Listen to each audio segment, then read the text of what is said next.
is 1 p.m. So with that, Doug,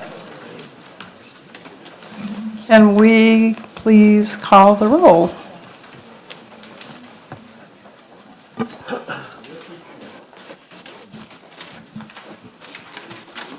Commissioner Alvarado. Commissioner Burke. Here. Commissioner Dunn. Commissioner Arp. Here. Commissioner Gilmetti. Commissioner Guardino. Present. Commissioner Kehoe. Commissioner Tavaloni. Commissioner Madaffer. Here. Commissioner Van Konynenberg. Here. Chair Inman. Here. Senator Bell. Assemblymember Frazier. Here. Madam Chair, we have a quorum. Thank you. And just a word to my fellow colleagues, your microphones are always on, so you do not have to turn them on. But here we go today. So with that, okay, welcome to the region, Andy.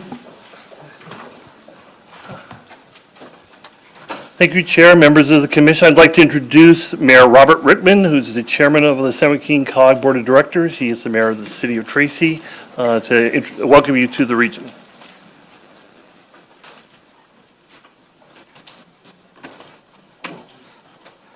Again, welcome, and thank you, Chair, and thank you for having me here. I'm Robert Rickman, Mayor of the City of Tracy and Chair of the San Joaquin Council of Governments. Now, we are happy to celebrate with you our great partnership that we had with the Commission for over the years. In this region, we have delivered on over $800 million in Proposition 1B projects, from grade separations to freeway widenings. We are committed to delivering on SB1 trade corridor projects in Tracy, at 205 International Parkway, and at the Port of Stockton. And we both have received those grants. I want to say thank you very, very much. It was very well needed, and I can tell you our constituents are very excited also. Now, like everyone else in the state, our transportation needs are great, but I'd just like to mention the needs of the south part of our county, Interstate 580, Interstate 205, and SR 120 corridor. Now, Interstate 580 and 205, I mean, how can I put it more simply, is a mess. You know, we have over 120,000 cars per day on Interstate 205, and the number is growing. And I believe the number is as high as 65% of Tracy residents, and just as high as San Joaquin County residents, travel west to the Bay Area. And besides being the mayor, how I pay my bills, I'm also a police sergeant with the state of California who happens to patrol that stretch of freeway, so I see it every day. In fact, our commute starts at approximately 3:30 a.m. and the evening commute starts approximately 3:30 p.m. and doesn't end until probably 7 p.m. at night. And those of you from the Bay Area know that, God forbid, if there's a wreck on the freeway, stand by. It's going to be even longer. Now, in addition, we have 3,500 commuters takes one of the 4 ACE trains that leaves as early as 4:20 a.m., 4:20 in the morning, from Stockton on a 2-hour trip to the Great America Station.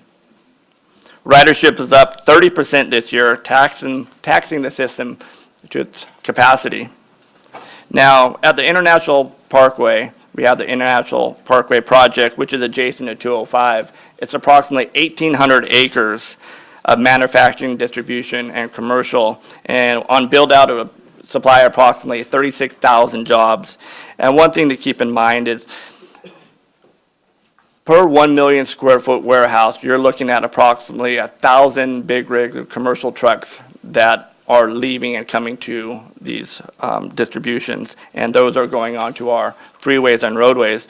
In fact, if you look at the stats around the Tracy area and Interstate 205, 580, and San Joaquin County, commercial accidents are up. And I can tell you how many times I've been in the last 2 months at hazmat spills, which of course takes up, I'm out there for 10 plus hours a day, and of course it has a huge effect on traffic and the efficient flow of traffic. Now, 5 years ago, Amazon did not have a single employee in San Joaquin County. Today, they are our largest employer. I know in Tracy or International Park Commerce, we have Medline, FedEx Ground, DHL Logistics, Thermo Fisher, and we are processing a few million square feet as we speak, with tenants yet to come. Now, we will need to work with the Commission Alameda County, Stanislaus County, and our commuters and our employers to find multimodal solutions.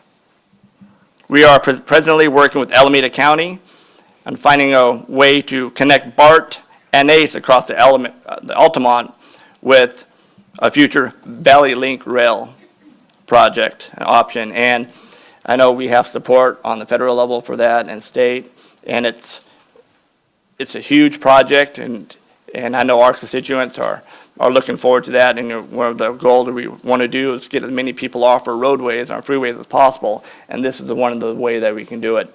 And with that, I want to thank you all for taking the time of your busy schedule and coming here today and listening to us. And I want to introduce the brains of the operation. That's what he told me to say, Mr. Chesley, to give you a presentation. He said it's only going to be like 2 or 3 hours, so it shouldn't be too bad. Thanks again. Thank you all very much. Once again, thank you for coming here. We do have a long history of working with the commission. As a matter of fact, I go back 40 years to when the commission was brand newly created. I remember Commissioner Ivan Hinderacher from those days.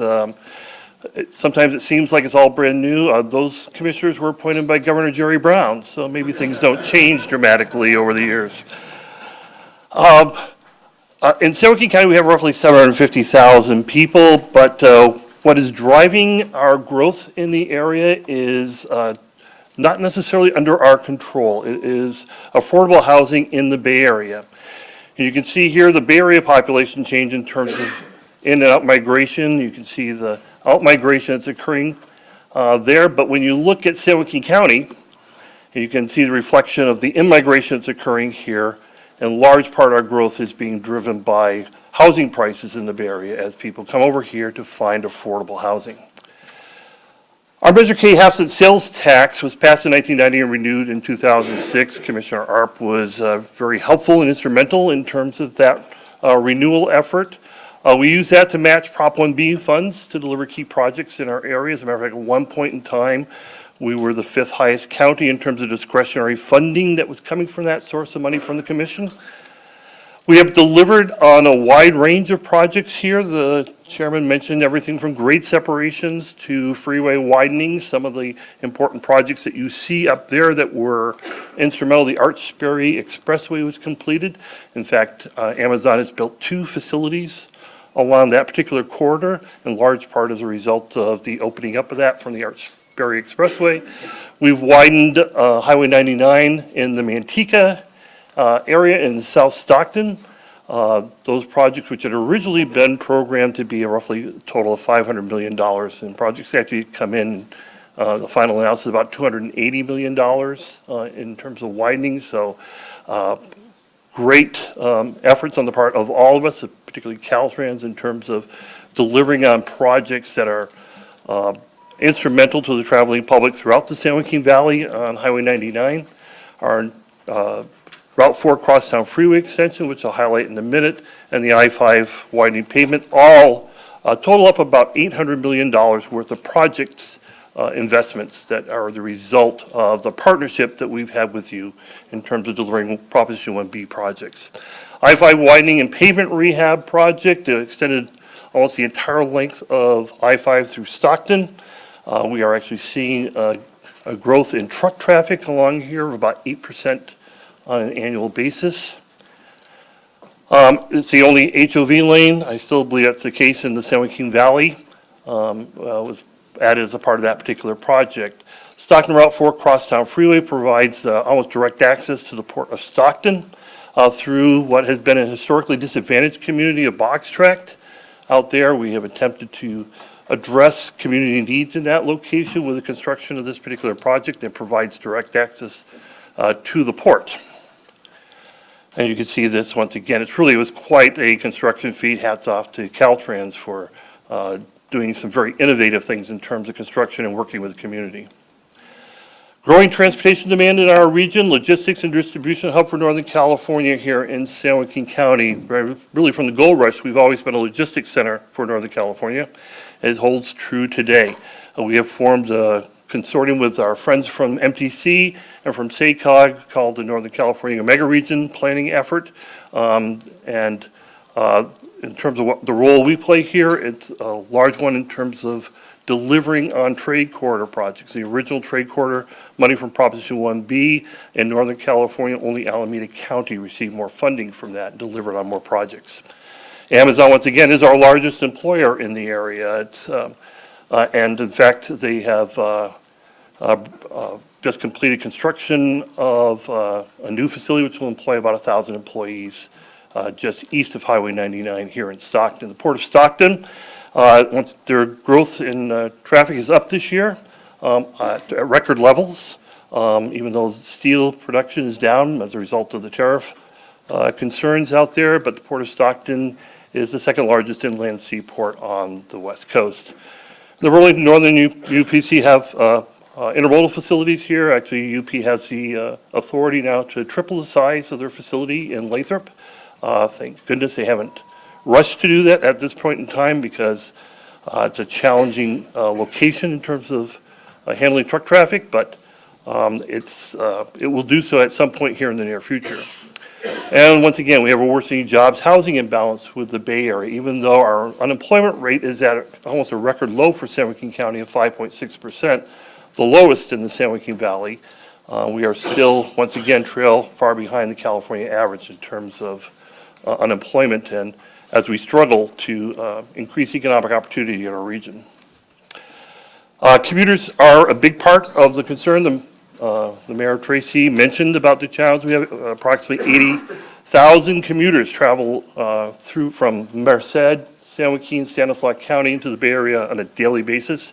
If you travel on 205 about 6:30 in the morning, you will see the changeable message sign up there. It will say the next 11 miles to Livermore will take you anywhere from 32 to 48 minutes on a regular day, assuming there's no a challenge with some incident along the corridor. Not something that you would normally expect in an area that has actually no buildings along that 11-mile stretch, but it's now a major commute corridor, and one that is growing leaps and bounds as we are growing housing in San Joaquin County once again.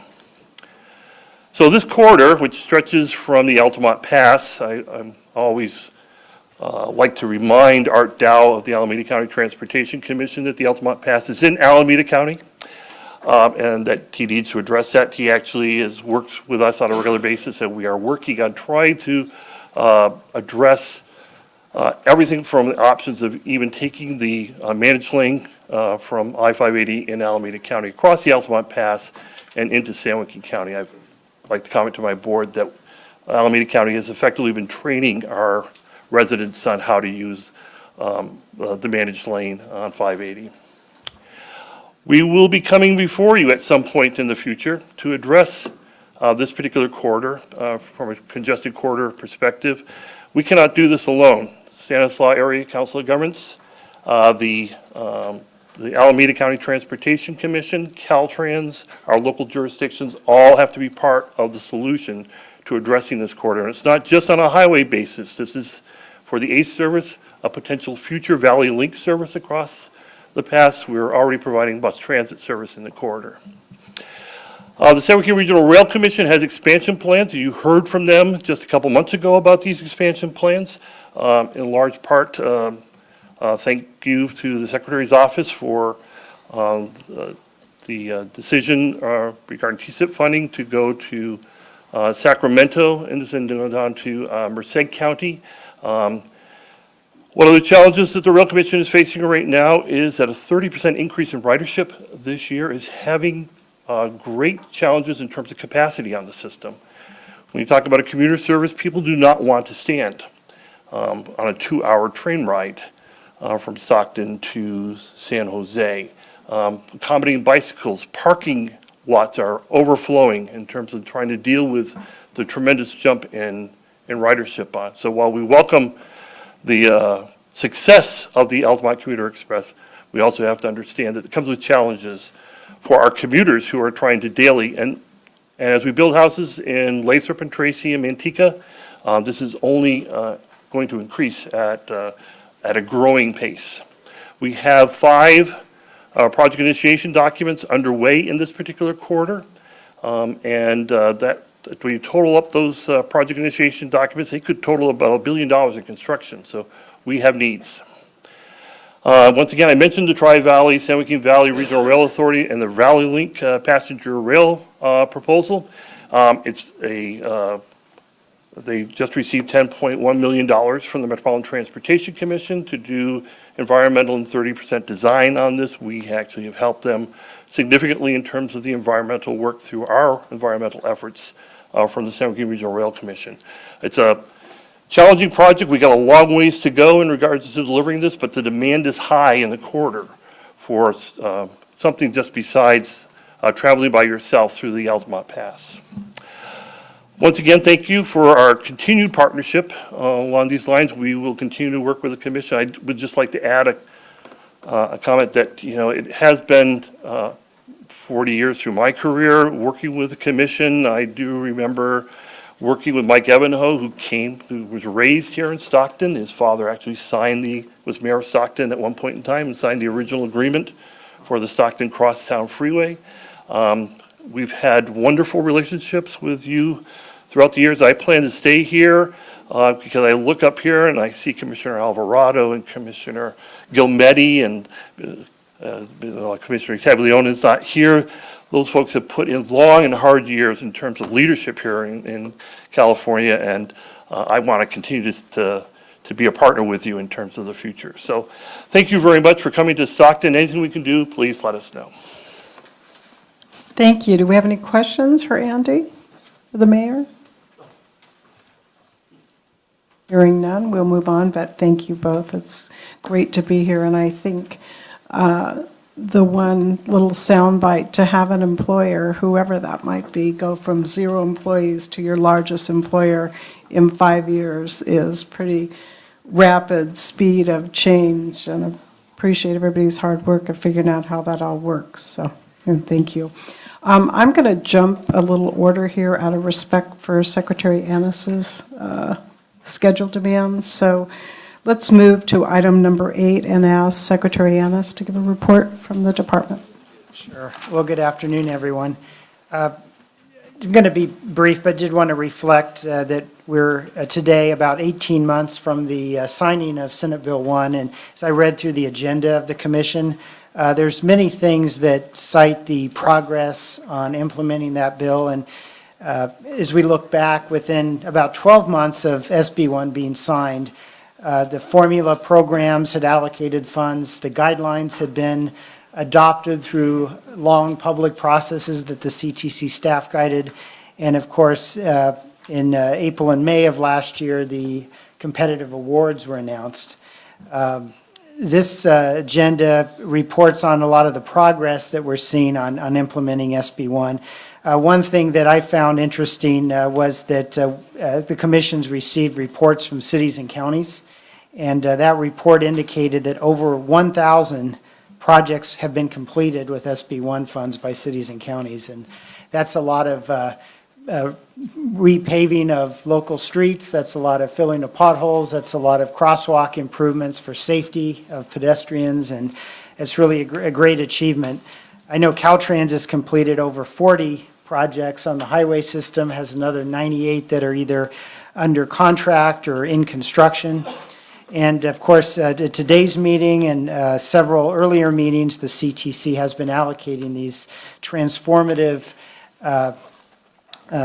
projects in competitive programs. And of course, Andy mentioned a few of those here in the San Joaquin Valley. So the progress has been great. There's also, of course, reporting and accountability, and you see some of that in the agenda today. There's a Caltrans efficiency report, and congratulations to Lori and her team that not only met the $100 million efficiency target, but exceeded it by about 30%.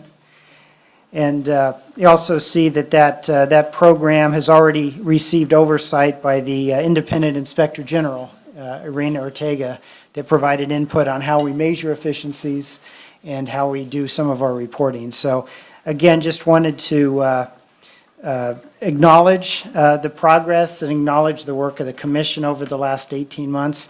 Clearly, these investments are making a difference for safety and the condition of our roads and the ability to move about California with reduced congestion. So again, just thanks to all of you. Thank you. Do we have any questions for the secretary? Okay, for the record, that was item number 7. I really had the wrong number. So now we're going to skip back to item number 3, approval of minutes. Have a motion by Commissioner Gilmetti, a second by Commissioner Madaffer. Is there any discussion? All in favor? Anybody opposed? Anybody abstaining? That motion carries. Item number 4, Commissioner meetings for compensation. I move we be compensated. Okay, I had a bold motion by Commissioner Arp, a second by Commissioner Gilmetti. Any discussion? All in favor? Aye. Anybody opposed? Anybody abstaining? Motion carries. Item number 5, Executive Director Branson. Commissioners, I have several items to report today. The first would be an update on the town hall meeting that the commission participated in on September 19th and 20th in the city of Gonzales. And I'm going to ask Laura Pennybaker to give you a brief overview, but before she begins, I would just like to express appreciation on behalf of the commission to the Association of Monterey Bay Area Governments and the Transportation Agency for Monterey for the work that they put in and for hosting this town hall. It was very, very informative, and particularly want to thank Mara Toomey, Executive Director of AMBAG, and Debbie Hale, the Executive Director of TAMC. These town hall meetings are just very, very much appreciated, so just wanted to give a special thanks to them. So Laura? Thank you, Susan. Yes, so a town hall meeting was held on September 19th and 20th in the city of Gonzales, which is located in the agriculturally rich Salinas Valley. The meeting was primarily hosted by the city, the Transportation Agency for Monterey County, and the Association of Monterey Bay Area Governments. The 6 transportation agencies comprising the Central Coast Coalition also participated. The commissioners heard from local representatives, including the mayor of Gonzales. The mayor stated that priorities in their community include housing and transportation for agricultural workers, safety at several key intersections along the US 101 corridor, as well as educational and job training opportunities for their youth. Attendees also toured the Taylor Farms vegetable processing facility in Gonzales and several key transportation corridors and projects in Monterey County. As Susan mentioned, the commission and staff would like to thank both Debbie Hale from TAMC and Mara Toomey from AMBAG for the fantastic job that they did to organize this very insightful and informative town hall. Okay. Does that conclude? Commissioners, a couple other things, other announcements. Just want to remind everyone that we do have our joint ARB-CTC meeting on December 4th. The meeting will be held at LA Metro's offices in Los Angeles. Also want to make everyone aware that we have settled on dates for our 2019 joint meetings with the ARB and the CTC. We're planning for April 9th in Sacramento and October 8th in Modesto. Staff will bring a updated calendar to seek your approval of the 2019, these 2 new dates. The reason why it's not here today is we are continuing to work on a tri-state commission meeting to be held with Oregon and Washington. So we're hoping to have 3 additions to our 2019 calendar for your approval in December. Also want to make sure you are aware that our next Road Charge Technical Advisory Committee meeting is scheduled for November 16th in Sacramento. Commissioners, I want to make you aware that we have had some additional additions to our staff, and want to introduce you to Chris Trina. Chris, would you stand up, sir? Chris is our new chief engineer, and we're very thankful to have him here. And just to let you know a little bit about Chris, he grew up in, Las Cruces, New Mexico. And he graduated from New Mexico State University with a Bachelor of Science in Civil Engineering. Upon graduation, he served as an officer with the United States Army Corps of Engineers. Chris worked at Caltrans for more than 27 years, most recently, he served as the CMGC contract manager during the successful removal of 16 marine foundations of the Bay Bridge. And as you all know, that was a tremendous success and cost-saving measure, and a measure that reduced environmental impacts. So it was really incredible. Chris and his wife Polly enjoy traveling, golfing, and hiking. They are parents of 3 daughters, Leah, Olivia, and Claudia, who are all recent college graduates. Thank you, Chris, and welcome aboard. Chris. Yes. And Commissioners Terry Anderson, as you know Terry, she was recently promoted to Assistant Chief Engineer. Pleased to make that announcement. And just as a reminder, she is a registered engineer who has been working for the Commission for almost a year. She has worked for Caltrans in the past for 17 years. And she and her husband are proud parents of 2 daughters serving in the U.S. military. Just a little bit about Terry. Richard Estrada is on loan from Caltrans. Richard, would you stand up? Thank you, Richard. You don't have to stand the whole time if you don't want, but Richard is a senior transportation engineer with Caltrans District 11, and I would like to thank Lori, Director Berman, very much for allowing Richard to work for the Commission right now. He is a graduate of Cal Poly Pomona, a licensed civil and traffic engineer, and he's worked for Caltrans for over 27 years. He is helping us with respect to carrying out the Commission's asset management and shop oversight responsibilities. And we also have another employee at Caltrans we are borrowing from Director Berman, Mabel Wong, and she is a graduate from CSUS, and she has 24 years service with Caltrans.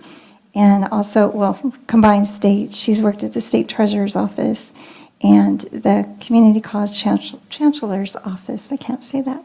And she's, Mabel, are you here today? Yeah, Mabel, stand up. Thank you so much for your willingness to work for the Commission.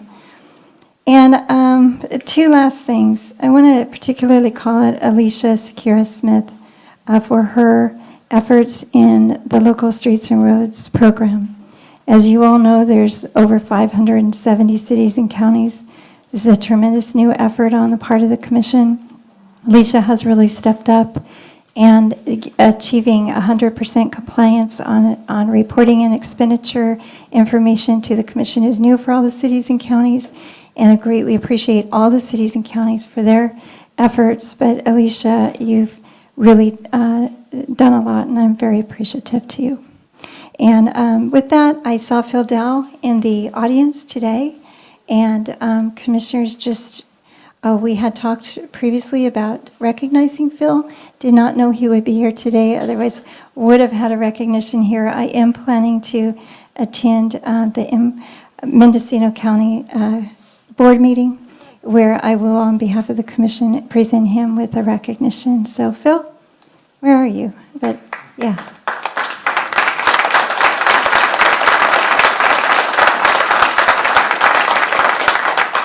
Commissioners, that concludes my report.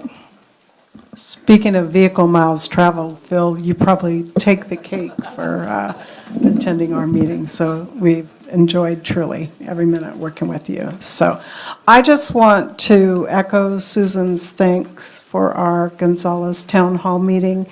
It was absolutely very, very worthwhile, simply amazing, the Taylor Farm tour that we had. And you couldn't be in the city of Gonzales without capturing the spirit of Gonzales. And I think for all of us, it's just one more reminder of how vast and diverse and wonderful our state is. So we had standing room only, and we weren't handing out any money. We said we were really feeling their engagement, but it was fantastic. And I would encourage all of you, as you look at your calendars, I know everybody's busy, but come join us on those journeys, because they are so inspirational, so enlightening, and very important for all of us. So that's just my little 2 cents there. So anybody else want to add anything? Okay, we are going to move on to commissioner reports. So now if you want to add anything here. Fellow commissioners, anything to report back? My goodness. Okay, we will move on. It's a quiet group today. We have taken item number 7. Now we'll go to item number 8. Director Berman. Thank you.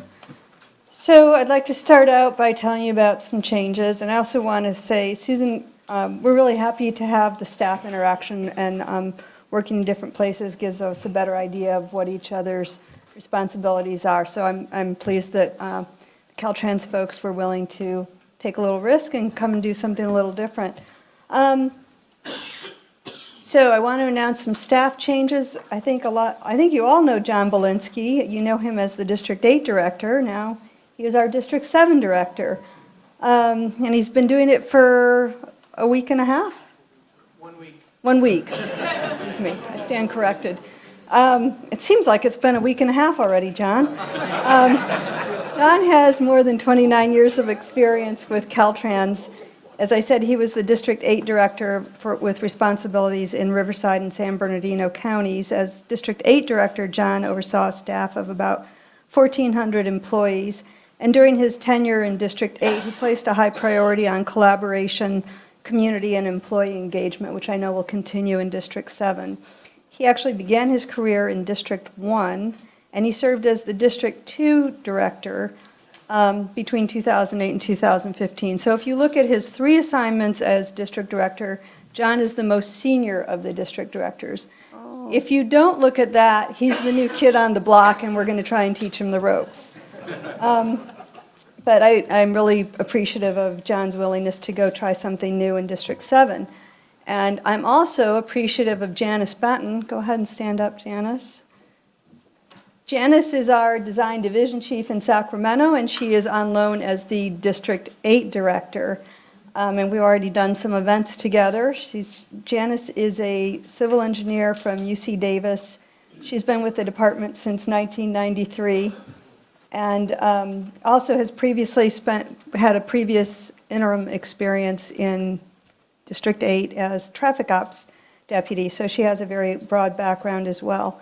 So those are the staff changes. Of course, next time we meet, I will likely be telling you who our new District 8 Director is, and on it goes. I want to echo one thing that Secretary Annis brought up, and you're going to hear more about it later, but I'm really excited that we are presenting our first efficiency report at this meeting. When SB1 has a lot of good things in it, and I was a little worried about the $100 million annually. But here's the good news. This report has $133 million in efficiencies. And at Caltrans, we generally are always looking to find better ways to do things. We don't generally have we've never had a formal way of tracking that and accounting it for it and telling people that that's what we're doing. So now we have, through SB1, a formal process to track those efficiencies and report out on those. So I think that's going to be very positive. The Inspector General, also an SB1, new thing for us with SB1, the Inspector General has vetted the report to assure that we are tracking our efficiencies properly. And this is just the first of annual reports, and we will be looking back to make sure that we did, in fact, achieve the $130 million in efficiencies. And we've already started on next year's report, and we have a lot of folks throughout the department engaged in looking at where we're finding those efficiencies and where we can do a better job. So you'll hear more about that today, but very excited about it. And I'm going to end on a sad note. I'm very sad to report that on September 19th, we lost a Caltrans employee in the line of duty.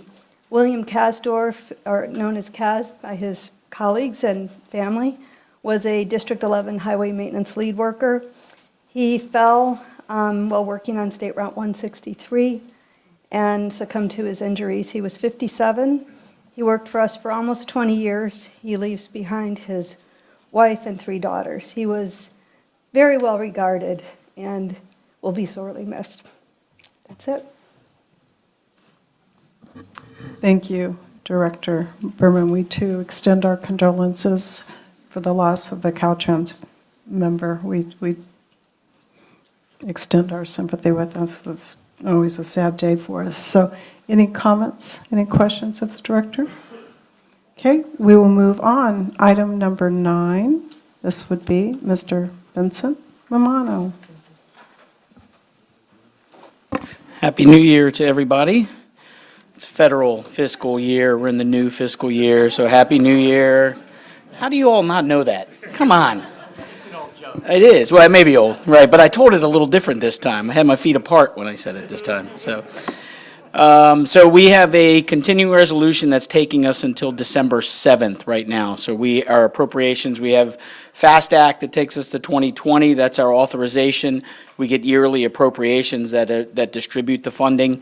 So right now, we are in a continuing resolution till December 7th. And then we'll see where that goes from there. Ideally, we get one until the end of the federal fiscal year next year.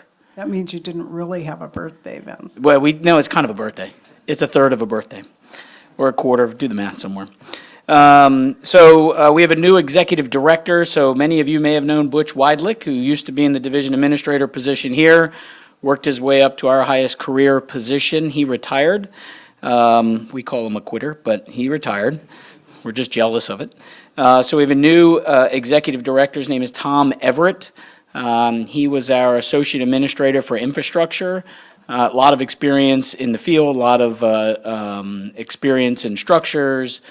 Super guy. I'm very thrilled to have him as our executive director. He's as reasonable as they come, as even-tempered as they come. So I think it's going to continue to be good in that position for Federal Highway Administration. Excuse me.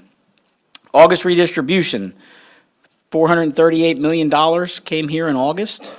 So I did the graph thing there, and that's more than 19 states get for their entire program. California got in August. And I actually talked to my counterparts in some of the other states, some of the other larger states, and was asking them, why did you only get so much? And they said, well, we only put in for this much.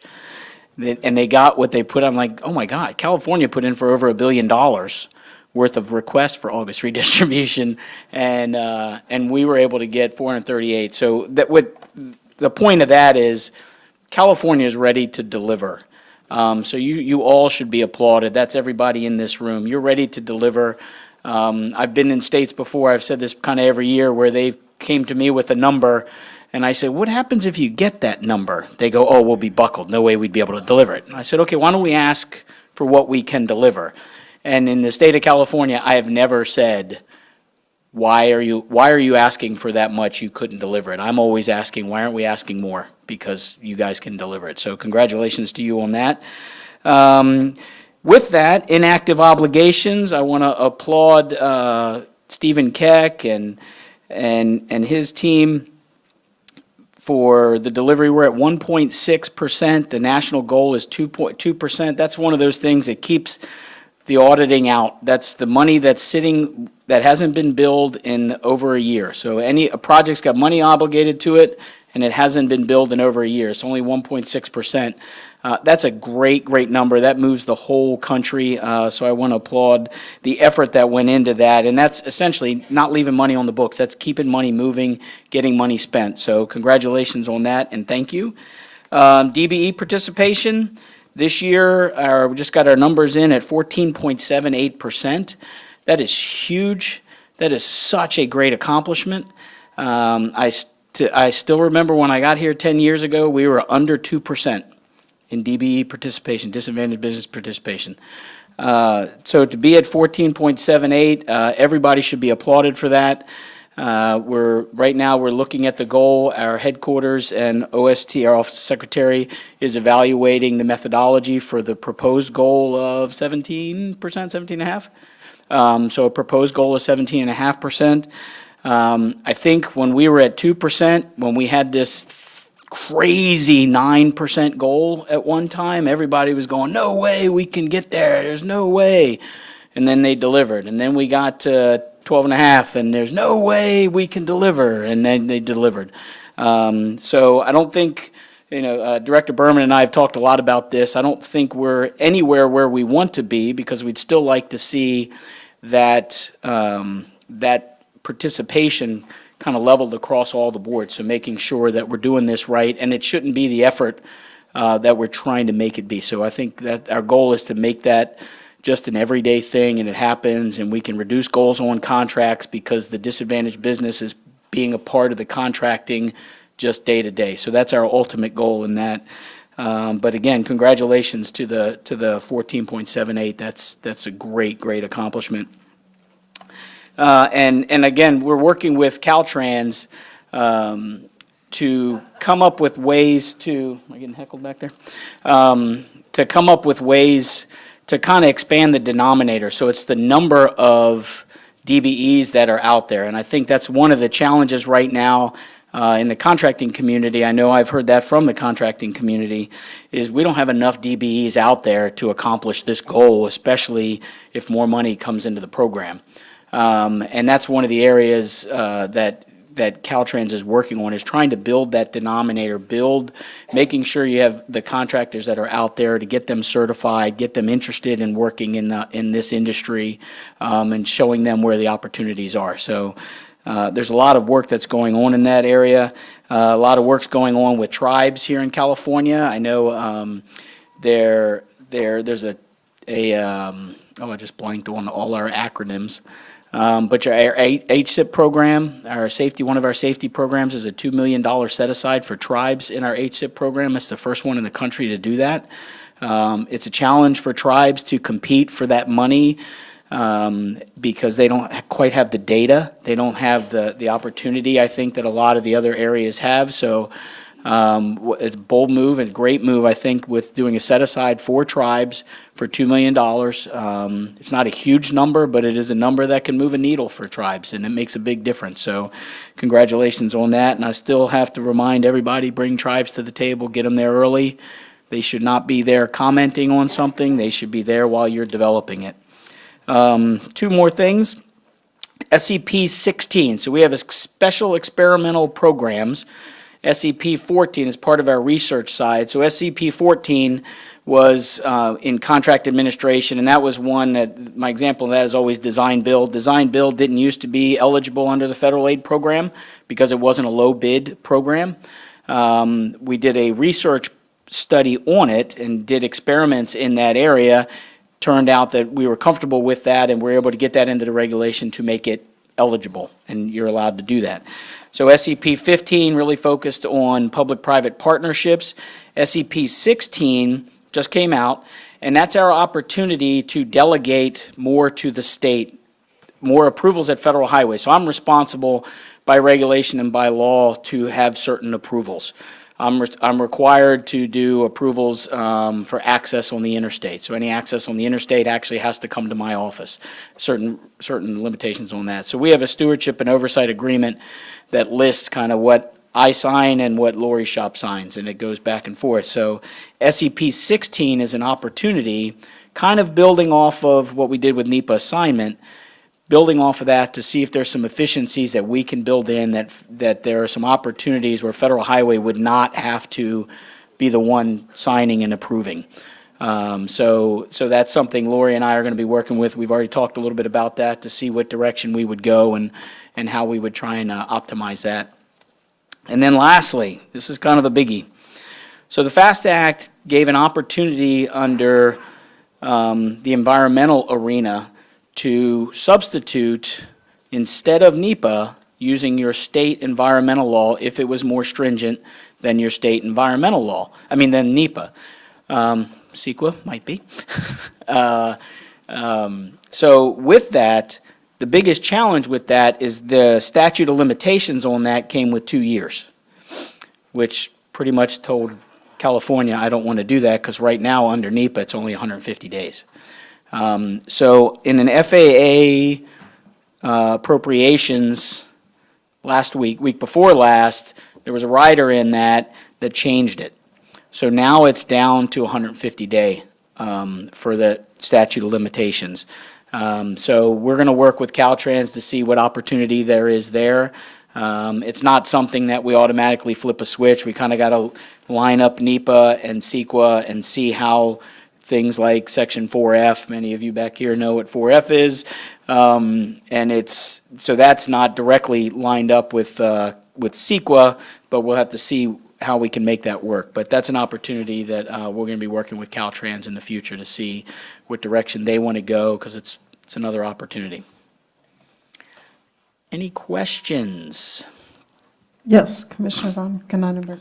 Thank you for any efforts on NEPA, CEQA, reciprocity. That is a huge issue and a huge cost on many projects. So thank you for everything that you're doing there.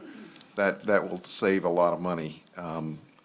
Going back to the DBE, so for the year that just closed, you hit about 14%. A little over 14, almost Yeah, 15. and the requirement for that year was 12.5. The requirement for this year's jumped to 17.6. So we've got to grow at 3.6% in Correct. this environment. Right.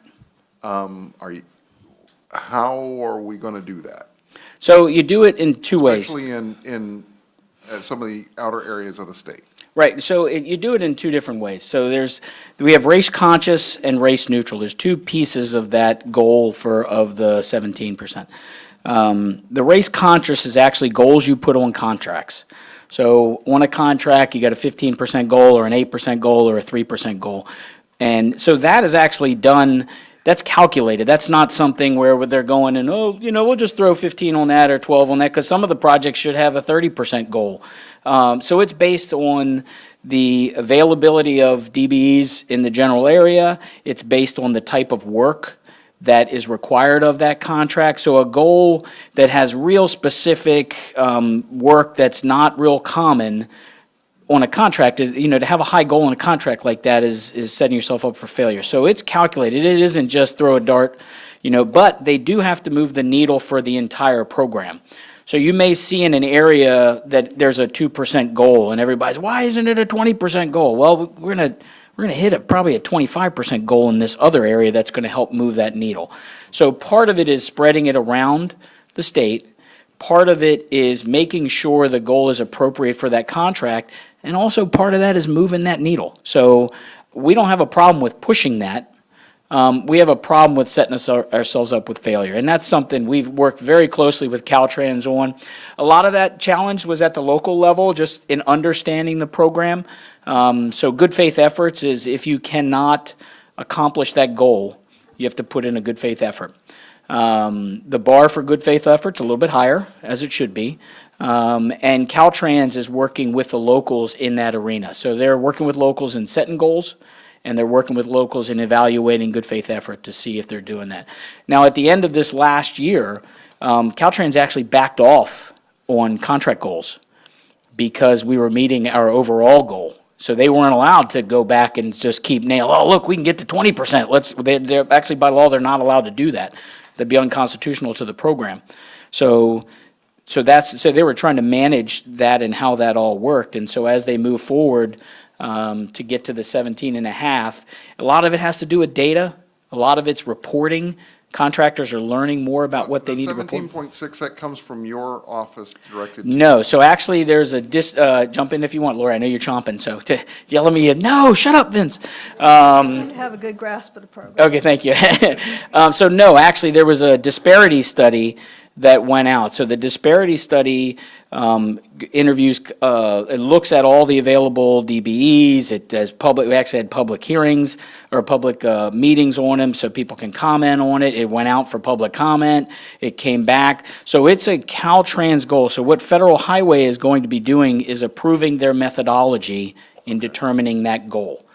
So it's a very thorough process. It's something that came out of the Ninth Circuit Court several years ago that required, didn't require a disparity study, but required an evaluation so that if you are having a contract goal, it had to be appropriate groups that are able to compete for that goal too. So, but there's been a lot of work that's gone into that. Caltrans has really done a great deal of effort in the last.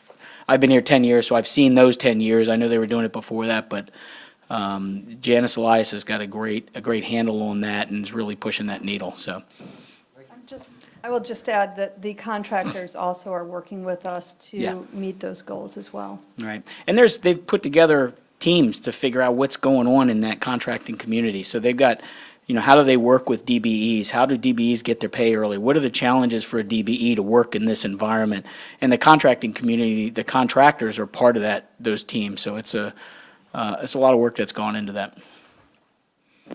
Do we have any questions for Vince? He made me talk longer, so I was almost ready to be done. It was his fault. Give you a little hint, blinking lights. I can't. He's the one who started it. You ask me one more question, I'll keep talking. No. Thank you. We will be good stewards of the 438 million and don't be coaching the other states. It's okay? if Yes, we ma'am. don't put the request? Yes, ma'am. We're happy to put the money to good use, so thank you. All right, we are going to move on to item number 10, Regional Agency Moderator Luke. Good morning, or good afternoon, actually, sorry. Chair Inman and Commissioners, also Assemblymember Frazier. I am Luke McNeil-Carrot. I'm with the Placer County Transportation Planning Agency, and I'm the moderator for 2018-2019. And we had our RTPA meeting this morning, and I just have 4 items I want to share with you briefly. CTC staff did share with us, and we're very excited that 100% of cities and counties successfully submitted the annual expenditure report for the local streets and roads program using the online submittal process. Very successful. And I want to thank CTC staff, especially Alicia, for reaching out to the RTPA group and coordinating with us and having us be part of that process, and for CTC staff to continue to improve that program. And you're going to hear a little report later on from the League of Cities on the statewide road conditions, and we're looking forward to hearing that information. Secondly here, I want to transition to the Solutions for Congested Corridors program. And CTC staff had a very robust outreach on the 2018 Comprehensive Multimodal Corridor Plan Guidelines. And I want to let you know that the RTPA's questions and concerns were heard. And we appreciate that. We realize Caltrans is currently working on the guidebook, which will be used for projects located on the state highways. And we look forward to the opportunity to review and comment on the guidebook document. The Solutions for Congested Corridors program provides $250 million per year towards reducing traffic congestion on California roadways. And we want to thank CTC staff, especially Laura Pennybaker, for all her efforts on the workshops and coordination on the corridor plan guidelines. And we're looking forward to finalizing the guidelines in December so that regions can begin developing corridor plans for Cycle 2 funding. Thirdly, Cycle 4 of the Active Transportation Program. We had a very busy RTPA meeting this morning. Received 554 applications totaling $2.23 billion requests, and only $446 million is available.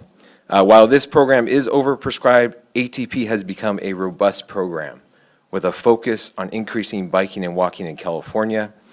And so we took a look back at cycles 1, 2, and 3, and the program really has resulted in some transformative projects, especially in communities like McFarland in Kern County and Paradise in Butte County. These are small, disadvantaged communities that if we didn't have a competitive statewide program, they would be unlikely to have these transformative projects occur.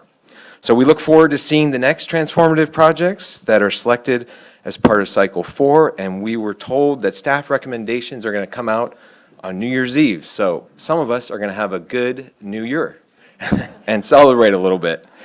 And then also, Caltrans also gave a presentation to the RTPA group, and I want to just say that several of the RTPAs mentioned that the Lean Six Sigma has really resulted in reduced time in getting invoices approved, and also resulted in quicker authorization of federal funds. So we appreciate that. We appreciate the efforts that Caltrans is doing, and obviously you're going to get a full report on that.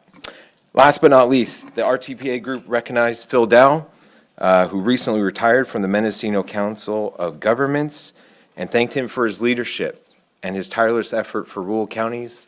I especially am a semi-suburban, semi-rural county, and we appreciate all his efforts, and we congratulate him on his construction of the Willits Bypass, a lifetime achievement for sure.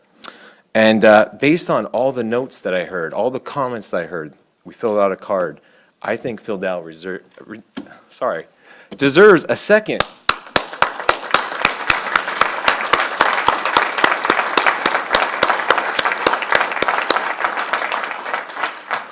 Thanks, Phil. With that, I'd be happy to answer any questions. Great, thank you. Any questions for Luke? Hearing none, thank you very much. Okay, we will move on to item number 11, rural counties. Maura. Good afternoon, Commissioners. Mara Toomey, Chair of the Rural Counties Task Force. The rural counties met on September 21st and discussed the following issues and concerns. In regard to the draft Comprehensive Multimodal Corridor Plan guidelines, the rural counties appreciate the Commission's consideration of their concerns in the first draft regarding the inherent differences between urban and rural corridors, and the efforts of Commission staff to address these concerns and develop the guidelines in an open and transparent manner. We also look forward to the completion of the Department's corridor guidance to provide a comprehensive framework for corridor planning.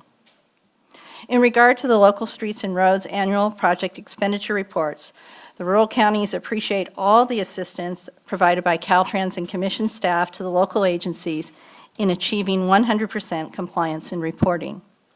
And finally, the rural counties, of course, want to congratulate Phil Dow on his retirement and thank him for all his service these many years. That concludes my report. I'm happy to answer any questions. Any questions for Maura? Thank you, Maura. We'll move on to item number 12, SelfHelp Circus. Thank you, Madam Chair, Commissioners, and Assemblyman Frazier.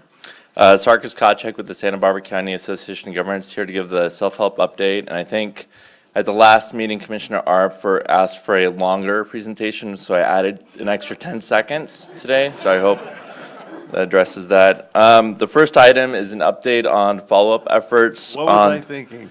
I know. I'm sorry. We'll see how this goes. Anyway, the first item is an update on the follow-up activities related to Wayfair versus South Dakota, which was the Supreme Court decision back in June related to the impact of collection of sales tax from online retailers. And so while the Supreme Court has decided in favor of South Dakota to allow a state to collect sales tax from out-of-state retailers conducting business within the state, states like California now have to look at legislation that will help authorize the collection of those revenues. So Self-Help Counties Coalition is fully engaged. We are attending committee hearings with both the Assembly and the Senate related to this, and we also will have a discussion on the Wayfair ruling at the Focus on the Future conference.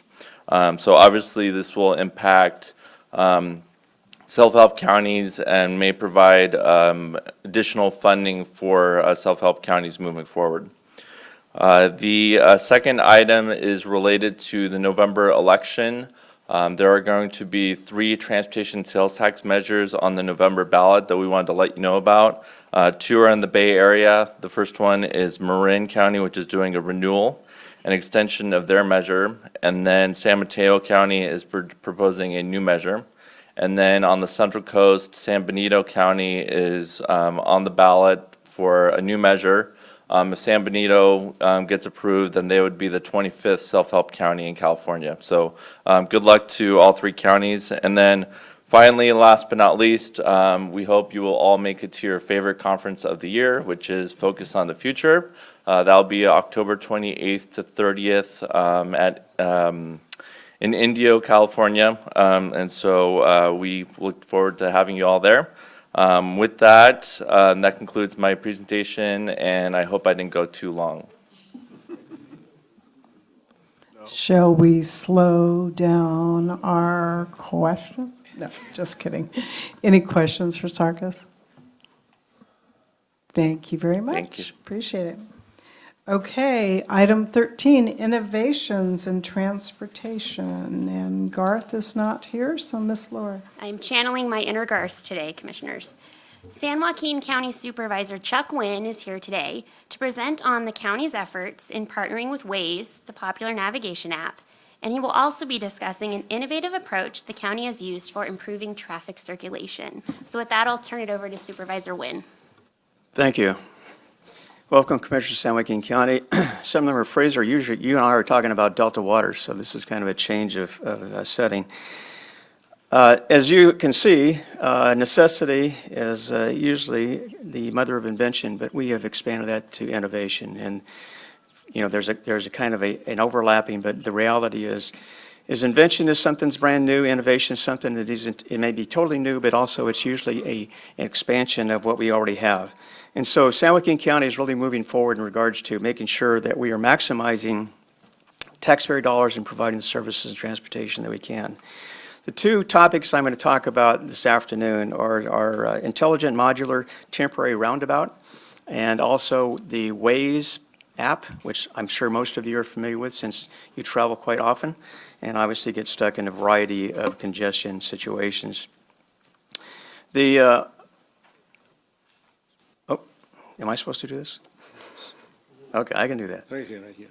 That's why I'm here. There's so many of them. There you go. I got it. Okay, thank you, Chris. Chris is Balaji is our Public Works Director and does an outstanding job, and as you see, he takes care of me in my time of need. So, getting back to the roundabout, essentially what this came about is that we have a project crossing the Stanislaus River between Stanislaus County and San Joaquin County.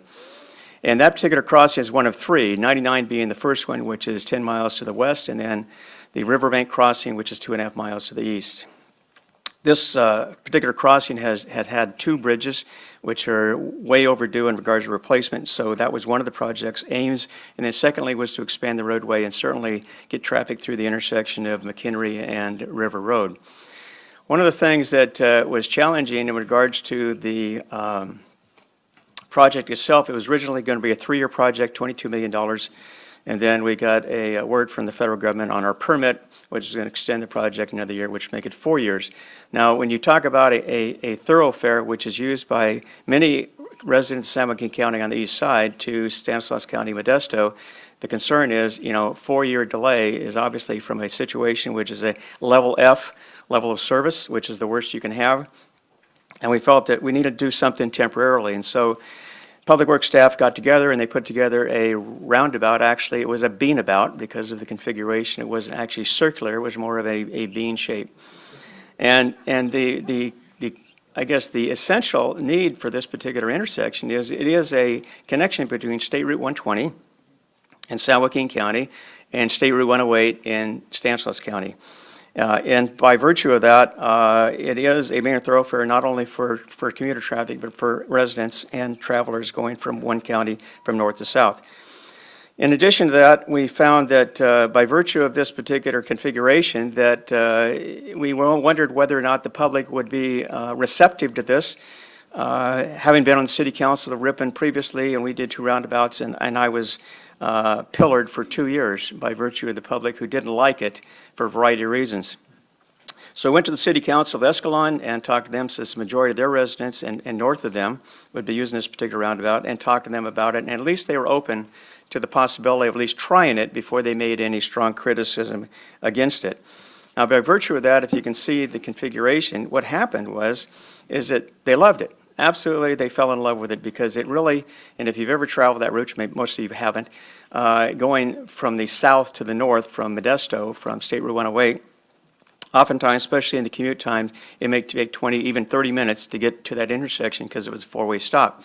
So by virtue of this nonstop convenience for the residents, they went through there and actually cut down the time to about a quarter of what it normally was.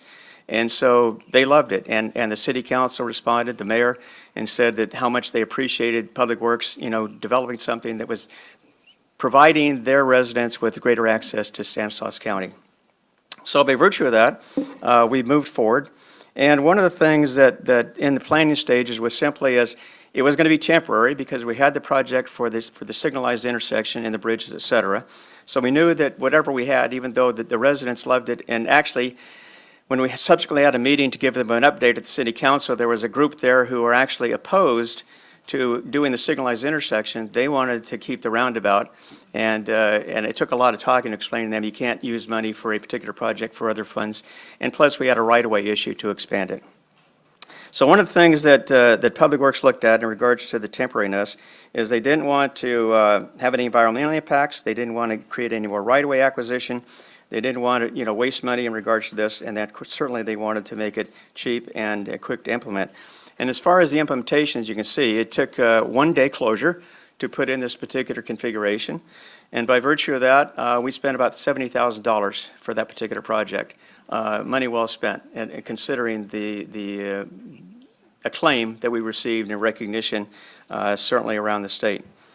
So as we've moved forward in regards to this particular project, there's been evolution. You can see the two configurations, the kind of the yellow and then the red.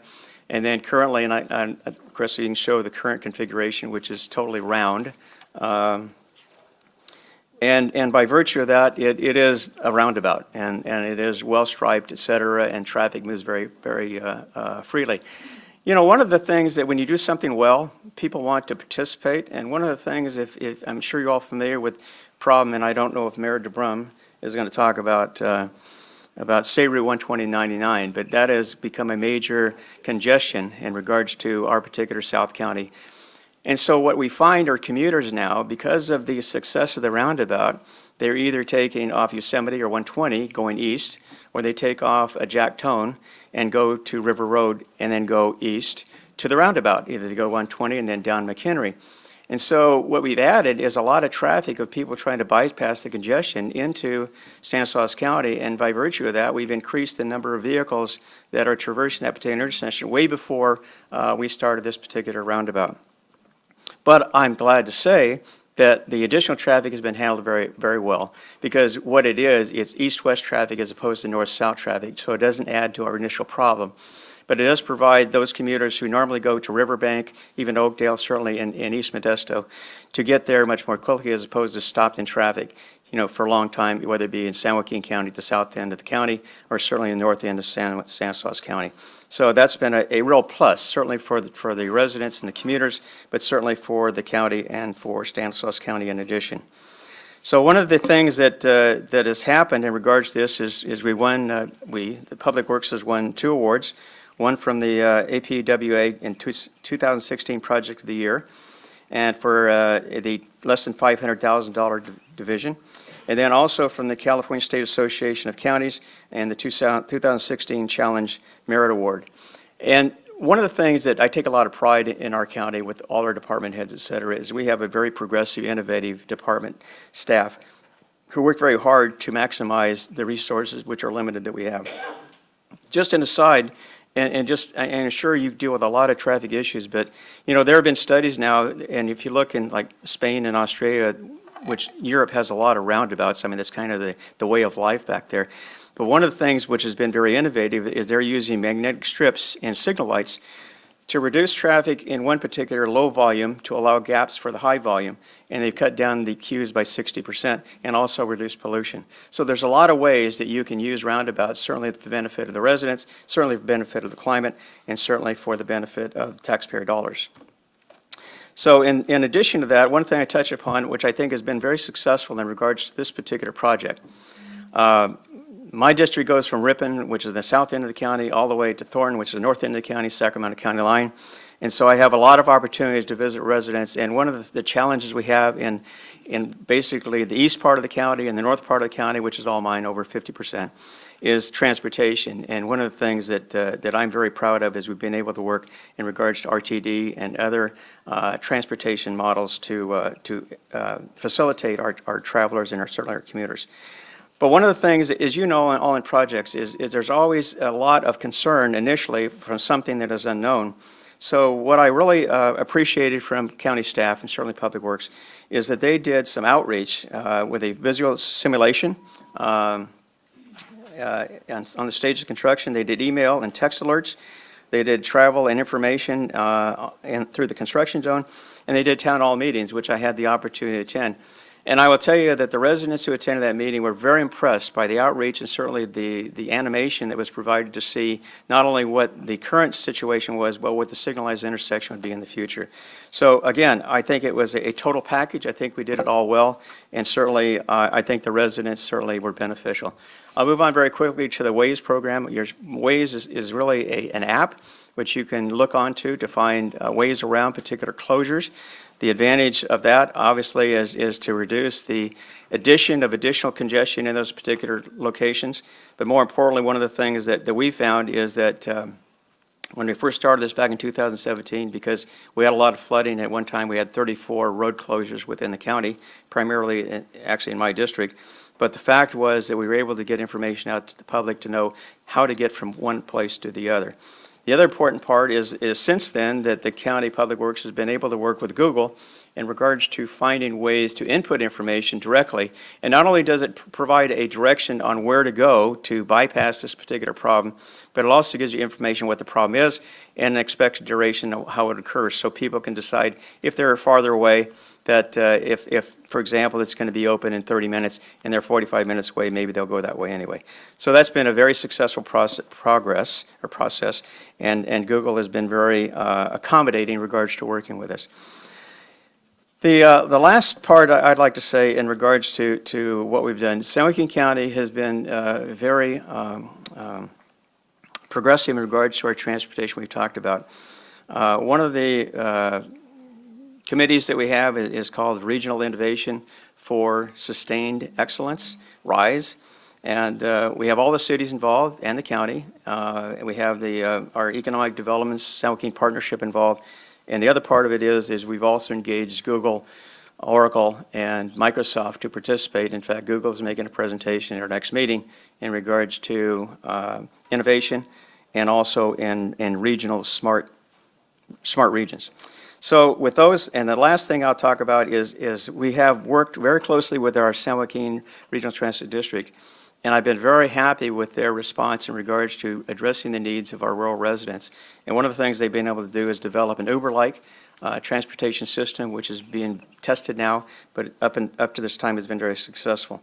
So with that, I will thank you for the opportunity, and I'll be glad to answer any questions you may have. Thank you. Do we have questions? Yes, Commissioner. Thank you, Supervisor Nguyen. This is actually a project that we've been watching in Stanislaus County. The bridge that you see here is technically in Stanislaus County, and it's a joint project between San Joaquin County and Stanislaus County. And this roundabout was a real eye-opener to many local residents about how you can move large trucks through roundabouts and that you don't have to be afraid of them. I think there was some initial fears, but once everyone kind of fell in love with the bean, and you didn't. If you see this animation, the furthest car back is where traffic used to back up to. The screen we were on. Oh, you went back. Sorry. Okay, it was anyway. You were there, but that's how far traffic used to come back. So I just want to thank you, and this was indeed a great project. I would point out that you'll see now there's beyond south of this bridge, which is now going to be 4 lanes, and then further south, McHenry is 4 lanes. The middle portion is still will be a 2-lane choke point. That is a future STIP program that would be funded by the SB1. So the importance of retaining SB1 is critical to complete this whole entire project. So I would just urge everyone to understand that for this project to really come to fruition, we need to retain SB1. So thank you very much. Okay, do we have any questions? Thank you very much, Supervisor. Thank you. Okay, we will move on now to item 14. Laura, are you still channeling Garth? I am. Commissioners, Caltrans District 2 Deputy Director of Maintenance and of Operations, Don Anderson, is here today to brief you all on Caltrans' efforts in dealing with recent catastrophic fires in Shasta County. Thank you, Laura. Madam Chair, members of the Commission, Director Berman. Pleasure to be here today. I don't know if any of you have had the opportunity to be up in the Redding area in the last few months, but if you have, you've noticed the air quality was absolutely terrible. So, as you know, these wildfires have consumed most of our summer up there, and what goes along with that is a lot of work and a lot of additional work for our staff. This all started on July 5th, and that was initially the northern part of Siskiyou County with the Klamathon fire, and it continues today as we wrap up the Carr fire and the Delta fire. I'm going to show you pictures because I know pictures are worth 1,000 words. It's very, very difficult to describe fire and what it is. But the Klamathon fire, which was in Siskiyou County, it was another tricky one. It started on the east side of I-5 and it quickly jumped back and forth. And again, we had to close the highway. And when you close Interstate 5, which is a major corridor for goods movement, it creates a lot of backlash, but we did get it done. The firefighters did their job, and we ended up losing a significant amount of guardrail, and you're going to hear this on pretty much all the fires. ITS elements, culverts, and some of the surrounding trees, and lots of brush and trees on the hillside. The Klamathon fire was about a $1.3 million director's order, and I think to date we're at about $820,000. Then came the car fire, and this is probably the one that you saw in the news the most. This all started on July 23rd. It was along a section of highway in Shasta County, Highway 299. Started off as a fairly small, somewhat thought was controlled fire. It quickly took off. Again, another fire that jumped back and forth and headed to the west on Highway 299. And as it did grow and it grew fast, its nature was, as some of the fire captains up there will say, something they've never seen before, how it turned and split and went different directions. We did put together a director's order in the neighborhood of $24 million. And we literally chased that fire along 299, along with the contractors and PG&E and Verizon and many of the other utilities out there, to try to get that highway open as quickly as possible once the fire was suppressed. The sad part was, on July 26th, 27th, this is what happened in the city of Reading. That fire turned significantly. This is just one of our communities that was just ravaged by what we call fire tornadoes. And as this came through the Lake Keswick Estates area, it pretty much destroyed every home in that subdivision. This also happened in my own personal subdivision in the Lake Reading area, and also throughout the downtown and the outskirts of Reading. By the time it was done, it consumed 1,067 homes completely, and just over 230,000 acres of land.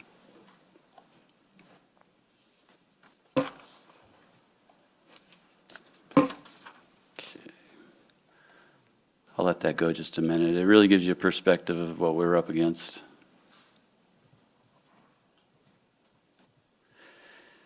And then we thought, hey, we got the car fire under control. And I get a call, and it comes in from our dispatch, and they pull me out of a meeting, and they say, hey, Dom, we got a problem on Interstate 5 up in Shasta County in the canyon. And I say, what's going on? They say, we got another fire. The problem is the fire is on both sides of the highway, and it's trapped vehicles on the highway. So immediately we get out of the room, we dispatch just about everybody we have. We're on the radios with CHP. We have to eventually, the good news is we got almost everybody out of the trapped area, with the exception of a few photos you can see there of some trucks that we had to abandon in place. And the CHP escorted them out along with Caltrans. This fire, when it first started, we thought, okay, it's isolated. We can, pin it down to this one area. We had absolutely no idea the amount of time this was going to take. Again, going back to closing I-5, one day is significant. It's millions of dollars of goods that aren't getting moved. Our alternative route, and I don't know how familiar you are with that area up there, but it goes through Bernie, California. And that's about a 50-mile out-of-the-way trip, and that road is not built for 18-wheelers, and it's really a two-lane rural highway. We had to use that for 6.5 days with the kind of traffic that you just never want to see on a highway like that. Traffic was backed up significantly, and the delays were anywhere from 4 to 6 hours.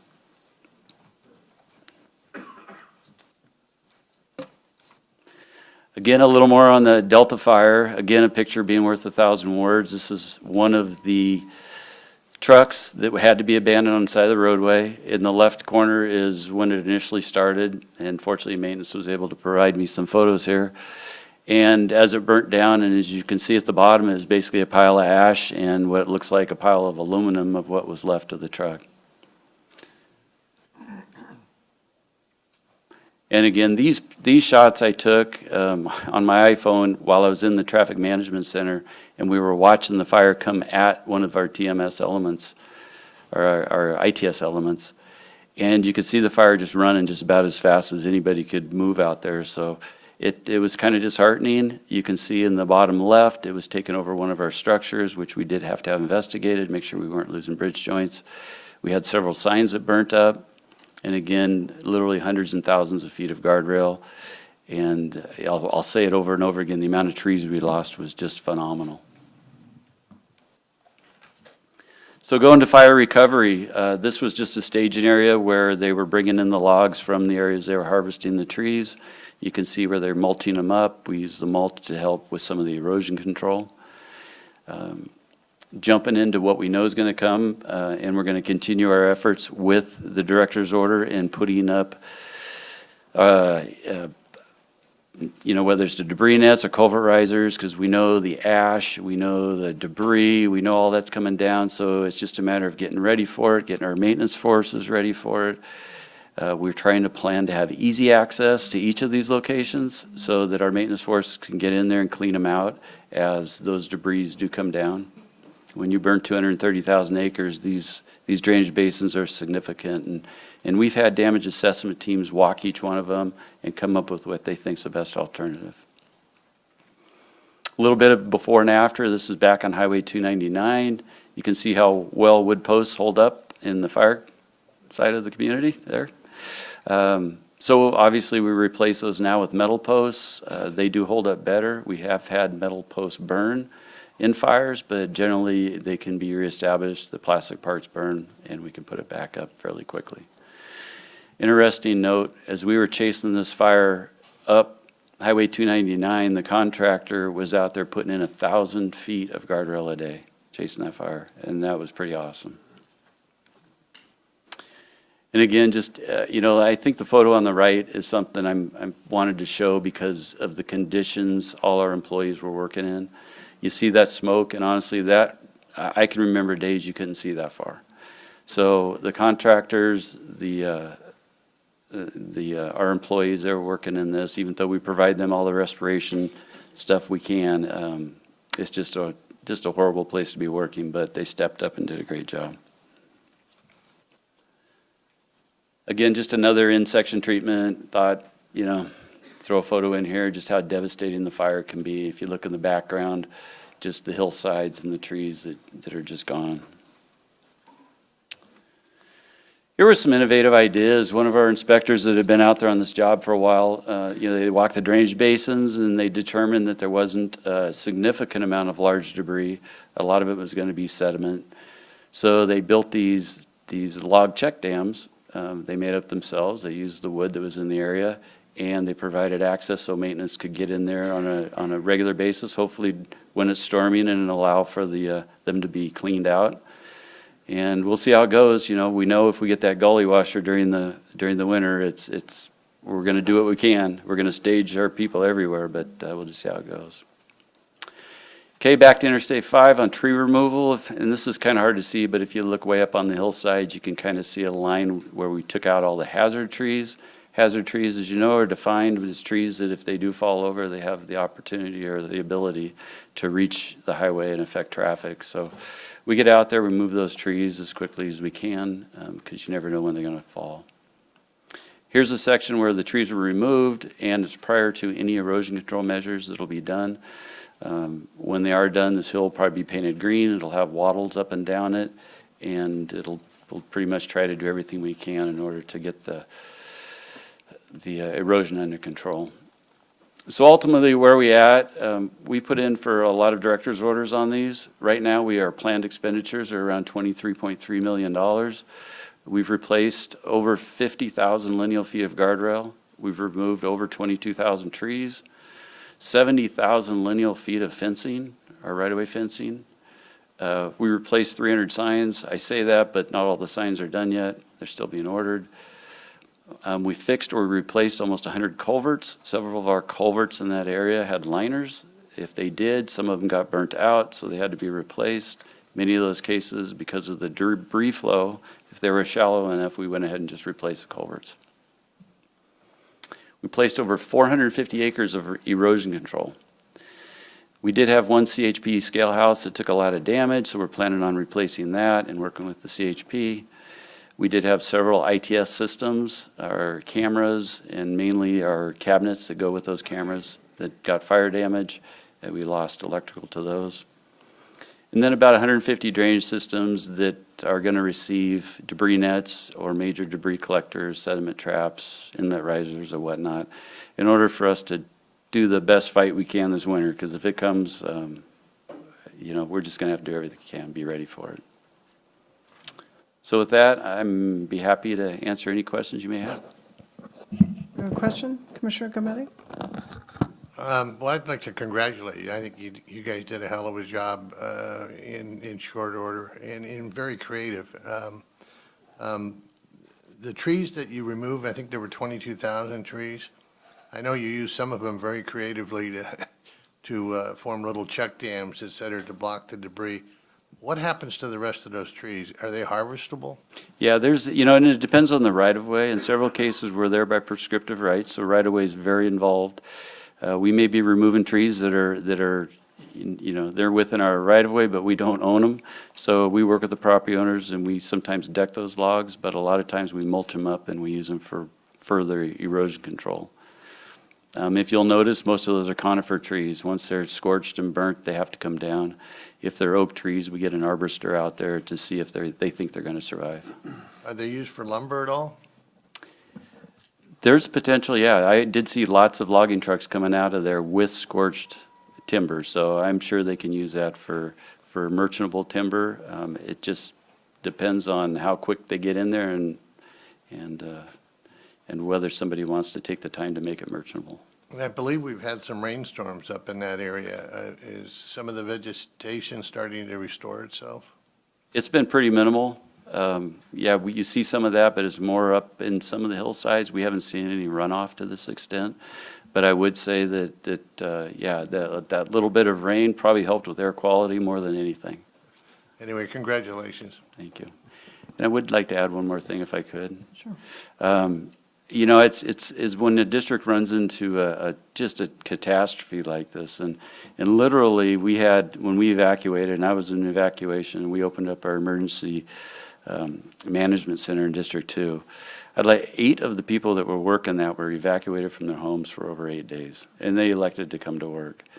And I'd also like to thank some of definitely headquarters. They jumped in full-handed and helped out a lot. And also our districts right around us, they were all calling me saying, what can we do for you? I had an issue I needed to have taken care of. I had no time to do it. I got a call from District 3. They said, what can we do? And I said, can you handle this for us? And they said, consider it done.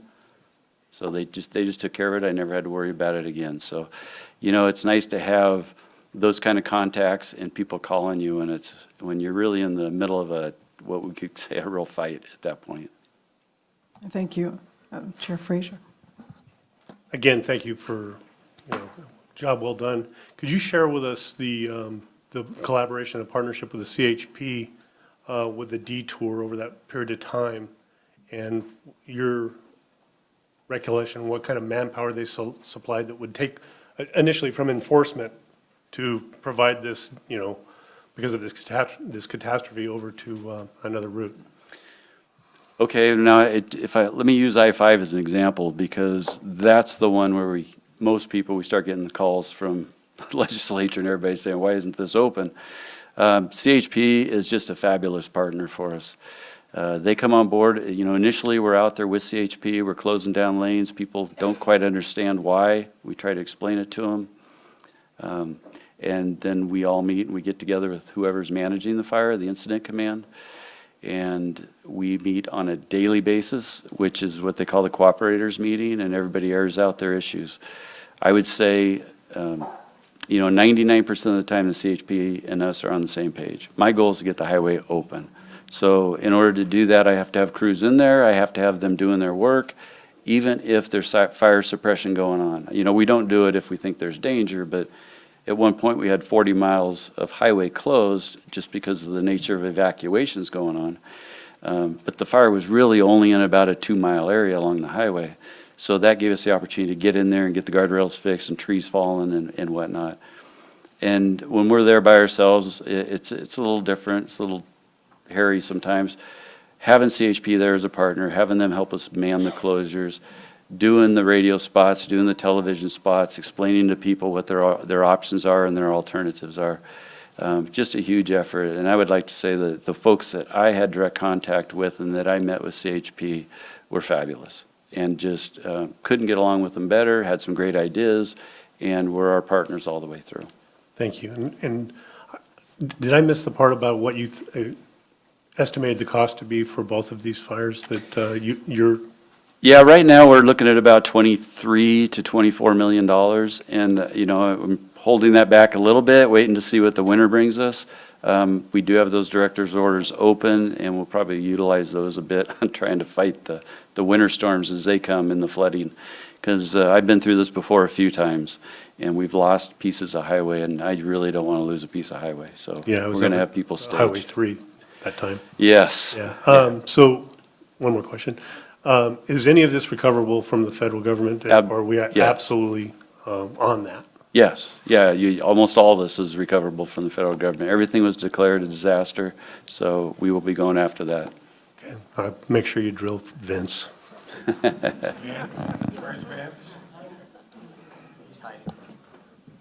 Thank you, Chair Frazier. Any other questions?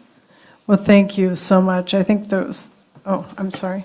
Yes, Director Berman. I was just going to thank Don. I was so impressed with the District 2 team because it just, we were getting the reports and it just kept going on, and finally we were done with the Delta fire, kind of, and then the next fire started, and these folks, the dedication to getting the system up and running was just incredibly impressive, so thank you. Yeah. Thank you, and Lori got a good tour of it. Great. Yeah, I think the unfortunate thing is we've had this endless fire season, so it's not just one disaster that we ask our teams to respond to, but it seems like there's always something these days, so thank you. And I think we don't salute our transportation partners enough in terms of, we might not be the first responders, but we're 1.1 OA, I think, in terms of being there to help with those efforts. So thank you, and just a reminder to all of us that everybody, it does take our entire team, so thank you very much. Great, thank you. Okay, we will move on now. Joe Field, item 15, state and federal legislative update. Good afternoon, Commissioners. Assemblymember Frazier. It's been some time since I was able to provide you with this update. I remember it was January. I said hello to my mom. A lot of things has happened since then. I recently got married, and in a spirit of highlighting partnerships, I would like to give a shout out to my better half. Thank you for putting up with me. Item 15. Thank you. And my coworkers as well. Item 15, the state and federal legislative matters, is an action item. The 17 and 18 legislative session came to a close on August 31st. The 2019-20 legislative session will begin on December 3rd, 2018, and we anticipate new faces in the building. 5 of the 8 bills that were supported by the commission were signed by the governor. Of worth noting are SB 1328 by Senator Bell, which extends the Road Charge Technical Advisory Committee, as well as Senate Bill 1029 by Senator McGuire, which deals with our friends up north, the North Coast Railroad Authority. It mandates Cal STA, Transportation Agency, to work with the Natural Resources Agency to determine and conduct an assessment of NCRA's further dissolution and ensuring that their transfer of their liabilities and assets are well kept. We also want to highlight 4 of the bills that were signed by the governor that deals with Caltrans properties leasing to providing homeless services. The governor signed these 4 bills to allow Caltrans to lease airspace to specific cities for less than market value. These spaces are going to be used for emergency homeless shelters, and the governor has directed Caltrans to work with the Department of Housing and Community Development, as well as the Office of State Fire Marshal, to work in coordination with these local jurisdictions to ensure that these habitations are built safely, but to also ensure that these situations are temporary. Commission staff continues to work with Caltrans and the legislature to ensure that progress is moving forward. Staff has also been working with Assemblymember Frazier's office, the Assembly Transportation Committee, Senate Transportation and Housing Committee, as well as the Senate Office of Research, in hosting the Transportation 101 workshops to be hosted in the state capitol. These are educational meetings that are intended to provide legislative staff key information on issues on transportation, introduce them to organizations and key stakeholders, as well as provide them with resources in anticipation of the new two-year session. Commission staff continues to work with legislative staff to follow up on any future opportunities to possibly reintroduce bills that may have not moved forward in this session. And to conclude my report, I recommend that the Commission accept Attachment A, that is the update of all the bills that the Commission has been tracking this session. And I'll be more than happy to answer any questions you may have at this time. Do I have a motion? I'd like to say just a comment if I could. Oh, of course. So You're going to make me a motion. I can't. So what I would like to just share with the commission that as we partnered together to create an opportunity for the commission to be independent from STA and also the administration with unanimous support from the legislature and many times on consent, it was vetoed by our governor going forward. I'll reintroduce that in January and make sure that we have every effort going forward to make sure that you have autonomy and the ability to make judgments on your own. And I'm looking forward to partnering with you again. Do we have a motion? Second. We have a motion by Commissioner Burke, a second by Commissioner Medeffer. Is there any discussion? Hearing none, all in favor? Anybody opposed? Anybody abstaining? That motion carries. We'll move on to item 16, budget and allocation capacity. Jopo. Here to speak on item 16, budget and allocation capacity, is Mr. Clark Polson, a familiar face. He is the newly appointed chief of the Division of Budgets over at Caltrans. So Mr. Polson, take it away. Thank you. I did have a pretend term at this job, and now I'm back for real. Thank you. I hope you brought charts. We like pictures. Here it comes. The first item in my presentation has to do with allocation capacity. This is the capacity for the current fiscal year. And through the August meeting, the allocation capacity in totality has been allocated to 36%, which is roughly consistent with the timing in the year. There are included in the chart some of the SB1 programs, the Local Partnership Program, the Solutions for Congested Corridor Program, and the Trade Corridor Enhancement Program, which are tracking along that level.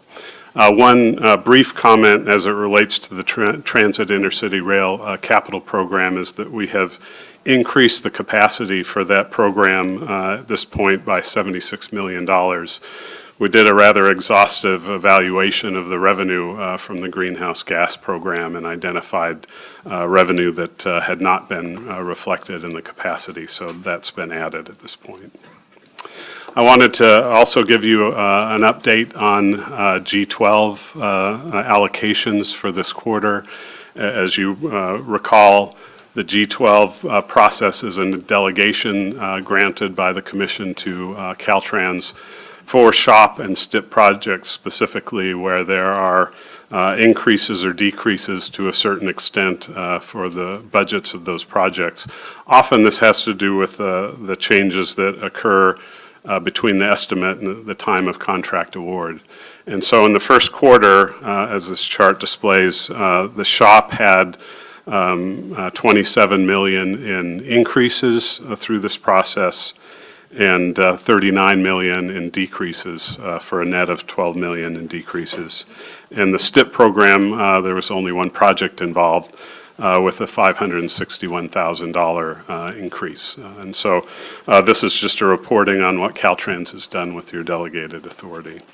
The next slide is on the same topic, but it takes a look back over the last 5 years in terms of G12 allocation activity. In the SHOP, that the adjustments have ranged between $100 and $162 million in decreases. And in the STIP, the range has been between 13 million in increases and about $53 million in decreases. Over the 5-year period, the SHOP decreases in through G12 allocations have been $667 million and STIP $29 million. A little bit of repetition from Mr. Mamano. We make note of the continuing resolution passed on the federal level. I'll just note that December 7th is a significant date, and hopefully that won't involve any infamy regarding the federal programs. Vince talked a little bit about the August redistribution. I will just repeat a little bit that California is number one here. California received a greater level of the August redistribution than any other state. This is a track record we have going back for an extended period, with $2 billion having been received over the last 10 years. This year's August redistribution was unusually large, in most part due to a couple of specific federal programs, the TIFIA program and the Infra Grant program. Both of these programs had very significant amounts of unused authority, and so that made up a lot of the majority of what was available for states to receive in August redistribution. It's worth noting, and there's a couple of things I wanted to point out, what August redistribution represents and what it doesn't. In order to qualify for August redistribution, a state needs to have projects ready to go. This isn't a process where we say, we think we could use that money someday, would you give it to us? Rather, we say, we have projects that are ready to use this funding, and we're ready to use it in the coming month. And so by the end of the federal fiscal year, September 30th, we have to have all these funds allocated to specific projects through your process and through the federal process. And so if you aren't ready to go, you don't have the opportunity to receive or use these funds. And that's what Caltrans and the state of California does, I think, a very admirable job of preparing well in advance, in part through the fund estimate assumptions, so that we have projects that are queued up and ready to use whatever authority is granted through this process. Another comment, and this is somewhat of a unique element to August redistribution in this cycle. Because most of the funding came from these two grant programs, the two grant programs have to be held harmless. In other words, at the beginning of the year, they get their money back for use for those programs. And that has an impact on the regular apportionments that our state will receive, and all the states receive. So where the August redistribution is typically just simple addition of funds for our state and other states. In this case, it's a little bit more of an advancement of funds we would have gotten during this current fiscal year. For the majority of it, of those funds, it's really an advancement, if you will, that we were able to use these funds at the end of last year. And there's a reduction that will be happening during the course of this year. And so it still is good news, and it's beneficial for our state to be in line for those August redistribution funds. It's not quite as gold in the pot with that large amount in this cycle. We don't know whether the pattern will continue. It's uncertain whether we would see something on this order at the end of this coming fiscal year. And that concludes my comments. Any questions? Okay, yes, Commissioner Gometti. Clark, thank you for that report. I think many of you know we can be pretty critical on supplemental requests from time to time. And I do want to thank you. I don't remember seeing this G12 progress report with a 5-year look back. It's pretty impressive. It is sometimes, we're all inclined to dwell on the negative side, right. But there is some positive certainly to be reflected there. Thank you for showing that to us. Thank you. I too want to echo that. I think it's very helpful. Often we get hung up on the spot on the tie, and don't see what a beautiful tie it is. And I think this chart helps us to understand that. So I think that, thank you. We appreciate having this. You're worrying me a little bit. Thank you. Thank you. It won't, you know me. Thank you. And Vince, we're happy that we're the largest state and we like to stay there, so that's good. Don't be giving any tutorials to our competitors, okay? So, anyway, my note says, do not take the next item before 2 p.m. That does not seem to be a problem. So with that, Ms. Laura, we'll move to item 17. Good afternoon, Commissioners. I'm happy to report that I'm channeling myself for this item, tab 17, which is an informational item and a public hearing for the draft multimodal corridor plan guidelines. These draft guidelines were prepared to comply with the requirements of SB1 Solutions for Congested Corridors program. In order for a project to receive funding from the Congested Corridors program, it must be part of a comprehensive multimodal corridor plan.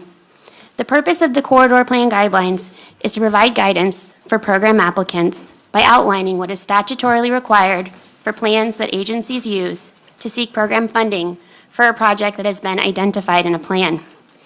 Staff kicked off the guidelines development process in July, and to date, we have held 4 public workshops, 2 in Los Angeles and 2 in Sacramento. Approximately 350 individuals and stakeholder organizations were notified of these workshops. We have worked closely in this effort with both Caltrans and Air Resources Board staff, as well as regional agencies and other transportation stakeholders. Staff circulated the first draft of the guidelines for review back in August, and we received extensive comments from 18 organizations. Comments and feedback were discussed at our mid-September workshops, and the second draft was set out for review on September 28th. This is the draft that's included in your book item as Attachment A.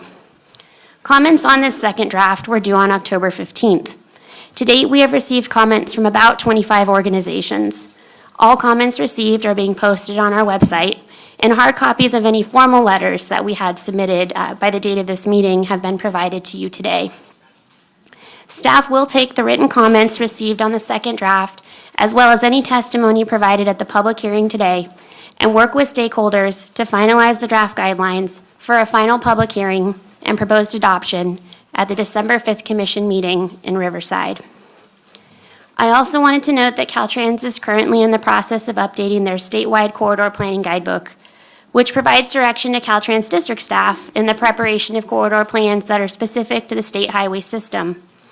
Originally, our schedules were aligned, and we hope to have both of our documents complete by the end of the year. It's our understanding that Caltrans' schedule for their document has been extended, but that they do plan to have a draft guidebook out for review by later this year. To date, we have conducted all of our stakeholder outreach in partnership with Caltrans, and we look forward to including a reference to their guidebook once it is complete. We have heard from stakeholders that having CTC and Caltrans work concurrently on this effort has been helpful, and that timely issuance of statewide corridor planning guidance, both for the Congested Corridors Program and Caltrans' specific guidebook, by hopefully no later than the end of the calendar year or early 2019, will allow agencies to have that guidance in hand as they undertake the intensive process of planning and applying for Cycle 2 program funding between now and 2020. Lastly, I just wanted to take a minute to thank all of the stakeholders that have participated in this effort by attending workshops, reviewing drafts, and providing written comments. Staff greatly appreciates the time and insight that everyone has provided in this effort. So that concludes my update. This is an informational item, so no action is needed on your part. I'm happy to take any questions if needed. Otherwise, we can open the public hearing for comments. Okay, we will open the public hearing. And I do have a number of speakers that have indicated they wish to speak. So do you want to go there first, Laura? Yes, now would be the right time to do that. Thank you. Okay. So I do have 2 speakers from California Emerging Technology Fund. So I'm going to ask you to both come together. Ann Spalding and Michael Nichols. There's one me from California Emerging Technology Fund, and then there are 3 from the Regional Broadband Consortia. Okay, so we I'm need sorry to if that's just correct confusing. that submission. Okay, this is Ann Spalding. Go Yes. ahead. Thank you, Chair Inman and Commissioners, for the opportunity to speak with you today. My name is Ann Spalding, and I'm here channeling Sunny Wright McPeak from the California Emerging Technology Fund, or CETF. Many of you know Sunny from former Business, Transportation, and Housing Secretary. We would like to thank the CTC and staff Laura Pennebaker and Garth Hopkins for their consideration and incorporating our input into the guidelines, and recognizing the potential of broadband deployment to reduce congestion along major corridors and reduce impacts on the environment. Broadband is a green strategy that helps reduce vehicle miles traveled and assists all state agencies to achieve the state's goals for reducing greenhouse gas emissions. We are here to support the draft guidelines and to encourage you as the Commission to underscore that broadband is a green strategy and to direct the next steps for implementation. State transportation leaders have a unique opportunity to facilitate the state's statutory goal to achieve 98% broadband deployment in each region. We'd also like to thank Caltrans for their support for the broadband strategic corridor planning to be incorporated into their upcoming corridor planning guidebook. We appreciate our collaboration with them and call out Chris Schmidt, Scott Sauer, Brian Seamy, and Rusty Thornton for that. We urge CTC, Caltrans, and local transportation planning organizations to incorporate conduit for high-speed internet infrastructure into all transportation projects along designated strategic corridors, whether or not an internet service provider has requested an encroachment permit.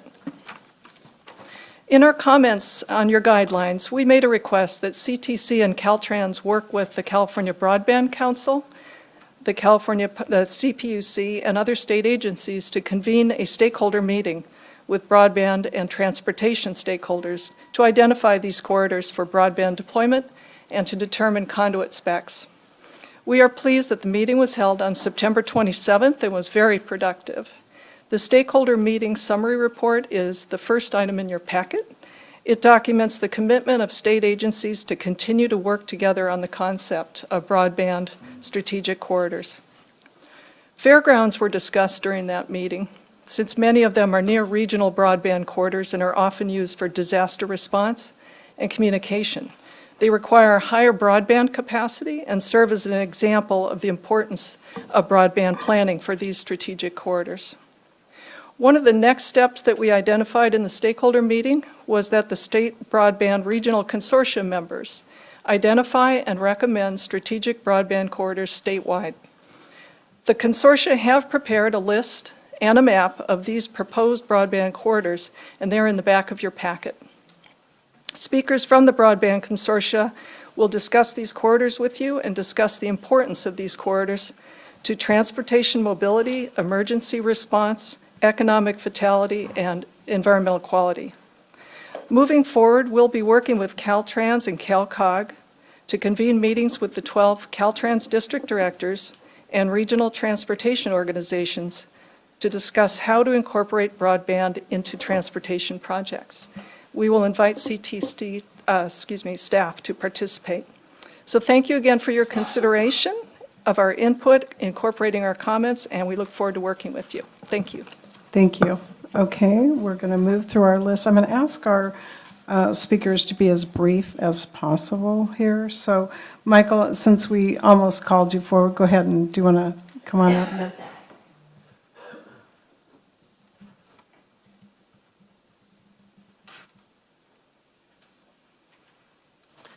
Good afternoon, Madam Chair and Commissioners. I'm Michael Nichols, a citizen volunteer from Sonoma County, and I lead our county team as a member of the North Bay North Coast Broadband Consortium. Our members include the counties of Sonoma, Napa, Marin, and Mendocino. First off, I want to thank the Commission and Caltrans for responding to the CTF input on behalf of the stakeholders. Secondly, today I'm here representing all 16 statewide regional consortia, acting as a unified group to present recommended strategic broadband corridors to be included in the Commissioner's Multimodal Corridor Plan guidelines. As shown in the consortia list of strategic corridors, which you have in front of you, and on our map in your packet, the routes were identified by each consortium based upon the necessity of the corridor's requirement for middle-mile infrastructure.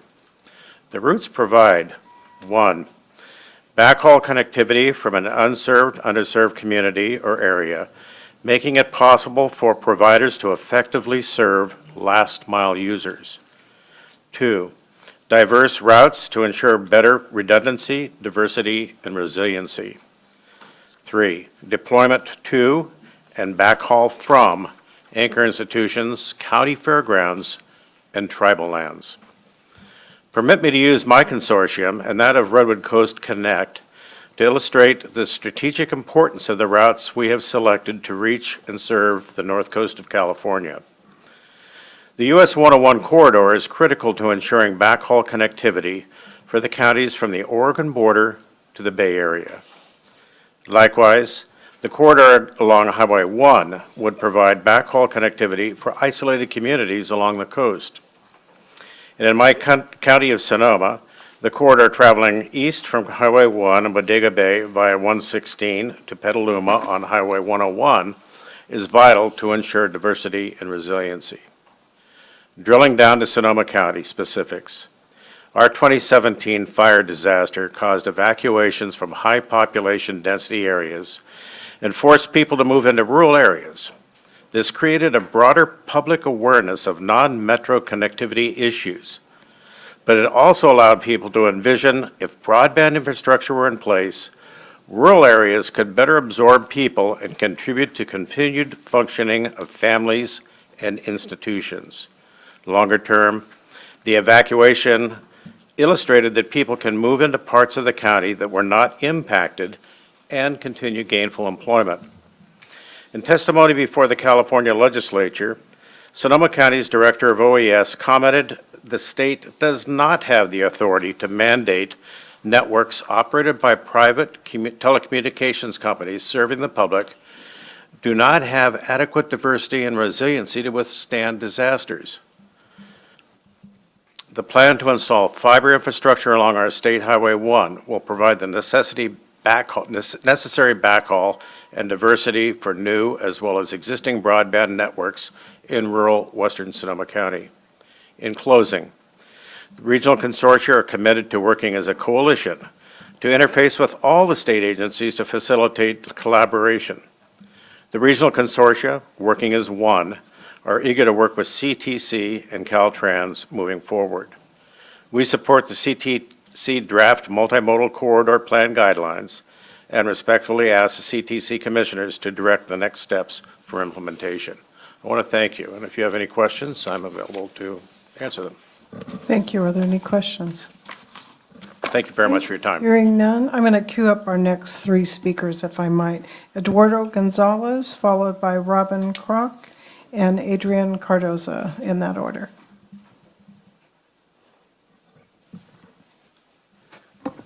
Good afternoon. My name is Eduardo Gonzalez. I'm the San Joaquin Valley Rural Development Center Director at California State University, Fresno. I want to thank the Commission and Caltrans for responding to the CETF input on behalf of broadband stakeholders. As part of my responsibility at Fresno State, I lead the San Joaquin Valley Regional Broadband Consortium, one of the 16 consortia that were spoke to earlier about. If you can see the CPUC map, it also establishes the whole 16 regional consortia. Each of the 16 consortia has its unique mission and focus, and is organized in different ways. All of us have a goal of reaching the 98% of households with affordable broadband services. After working with our communities to better understand the need and demand for broadband services and working with broadband providers on challenges that face in bringing the quantity and quality of broadband services to these communities, we are fully cognizant of the critical importance of having robust, resilient, and diverse middle-mile broadband infrastructure deployed throughout the region and the whole state. The designation of strategic broadband corridors and transportation planning is critical for broadband deployment and achieving the 98% goal. We thank Caltrans and the Commission for willingness to work with the 16 regional consortiums as a unified block of stakeholders representing our communities throughout the state. I hear a common goal here is that California is number one in everything. And California is number one. California and its agriculture in our region is vital to the economy of California, and broadband connectivity is essential to increase the efficiency and productivity of it. AgTech is moving in as a new trend, and Dig 1 policies are needed for corridors to reach major farming areas and rural communities. Not only for AgTech, for farming, but for distance learning and telemedicine, including emergency response services. So I want to thank again Caltrans and CTC for considering this Dig 1 policies on corridors to be able to reach these communities. Any questions? Any questions? I'm hearing none. Thank you. Robin Kropp?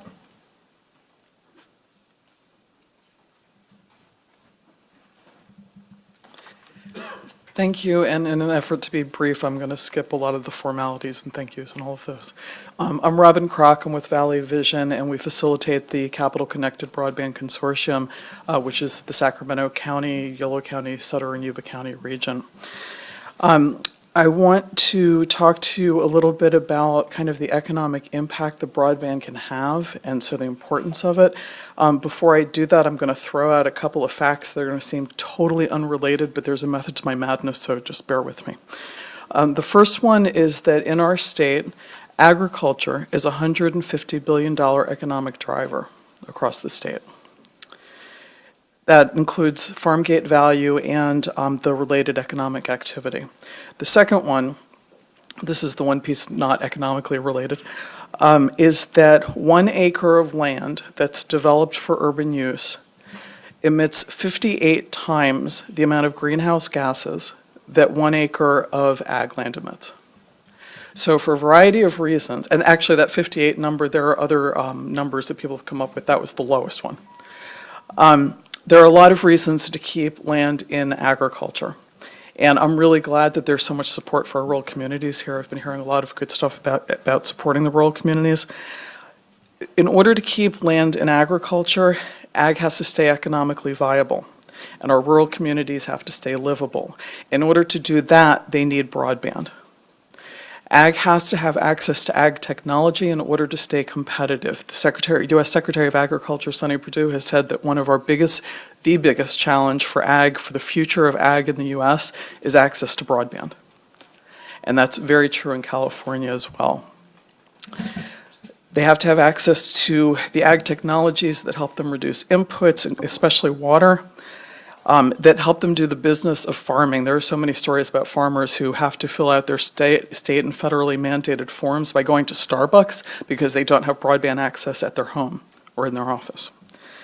Additionally, these farmers and the farm workers have families, and these families need medicine, telemedicine.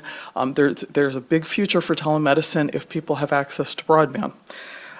Their kids are in schools. Again, many stories about kids who are taking mandated statewide testing. Imagine a classroom of third graders that are supposed to be taking a 2-hour test, and it ends up being a 6-hour test because the internet keeps going down. These are a lot of the issues that our rural communities face. And I appreciate the commission taking the opportunity to look at how transportation can help broadband. I also do want to make sure that everybody has had the opportunity to look at the map in the back of the packet. It's the last page of the packet. It's a fold out. And if you look at it, you'll see a lot of those strategic corridors, they're going through rural areas. And so it's not just connecting urban to urban, it's supporting the areas that they're going through as well. So again, for brevity, I will leave it at that, and thank you very much. Thank you. Do we have any questions? Hearing none, we'll move on. Adrian, and then after that, I'd like to queue up my next group, which is Patricia Chin, Shirley Medina, and Kenneth from MTC. Thank you, Adrienne. Good afternoon, Chair Inman and Commissioners. I'm Adrienne Cardoso with Orange County Transportation Authority. First, we want to thank Susan and her staff, for particularly Laura Pennybaker, for all of their work on the 2018 Comprehensive Multimodal Corridor Plan Guidelines. We really appreciate that all of our comments were considered and incorporated in one way or another. As you may know, OCTA is a multimodal agency. We are the primary transit provider in Orange County. We own the Lausanne Rail Corridor. We are a member of Metrolink and the managing agency for the Pacific Surfliner. We program federal funding to improve bikeways and pedestrian facilities in our region, and we also, through our transportation sales tax measure, OCGO, support freeway, local street and road, traffic signal, water quality, and various other transportation programs throughout Orange County. We serve 3 million residents, and on an annual basis, we host 48 million visitors to Orange County. Our mission is to develop and deliver transportation solutions to enhance the quality of life and keep Orange County moving. In our planning activities, OCTA has always pursued a broad-based approach to community outreach, which incorporates input from both stakeholders and the end users. And we recommend, consistent with the recommendation in the SCAG region comment letter, that the CTC add language to Chapter 8, the Community Outreach section, that would encourage this kind of broad-based outreach.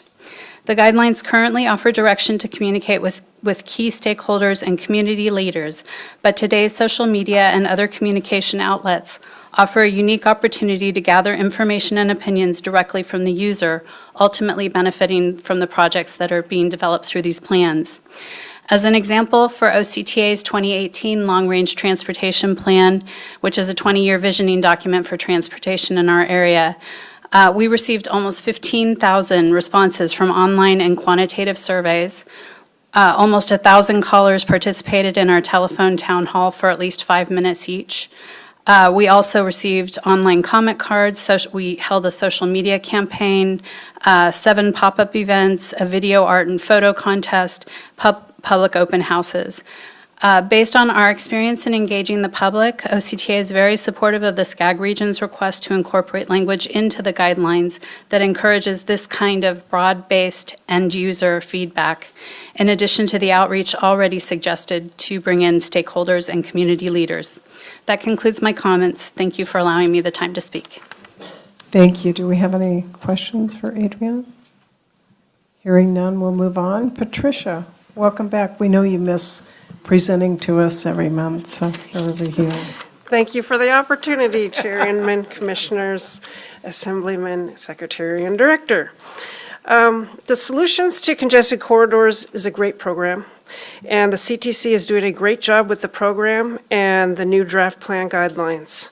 LA Metro is pleased to have received the funding that we needed for our Airport Metro Connector project through the first cycle of the program. This project was designed to improve multimodal mobility and convenience by connecting 2 light rail lines, a major bus hub, a bike lane, a bike hub, all to a people mover that will directly serve the LAX terminal area, providing real alternatives to driving on the I-405 or the I-105.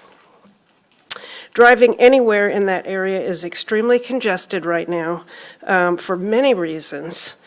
And we believe this project is one of the most important things that we can do to improve travel times in that corridor. We appreciate the emphasis of the program on multimodal solutions and on the kind of planning that's necessary to develop them. And we believe the CTC is moving in the right direction with draft corridor plan guidelines that really support the important state goals.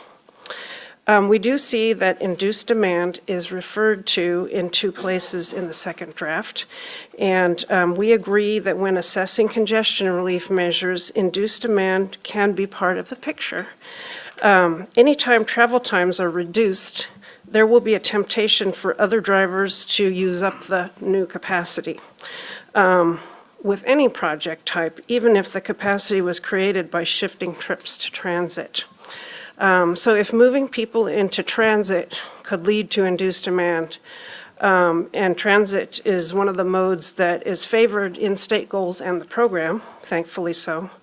It does tell us that there needs to be flexibility and care in applying this concept.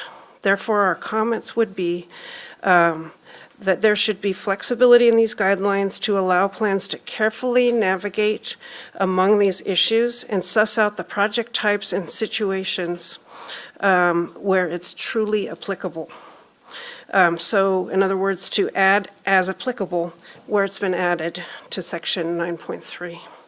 Additionally, we would request flexibility for each region to address it with tools and methods that are consistent with the ones that we are using in our other planning processes, such as our EIRs and our regional transportation plans. And so thus we would request removing the footnote that is also in section 9.3 that refers to a specific method.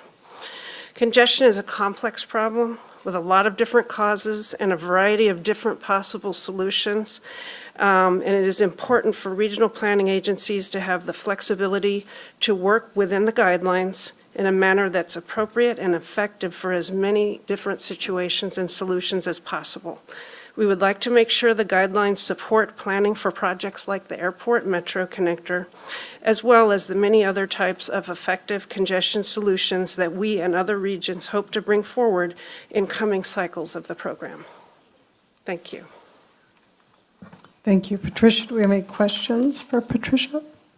Hearing none, we'll move on.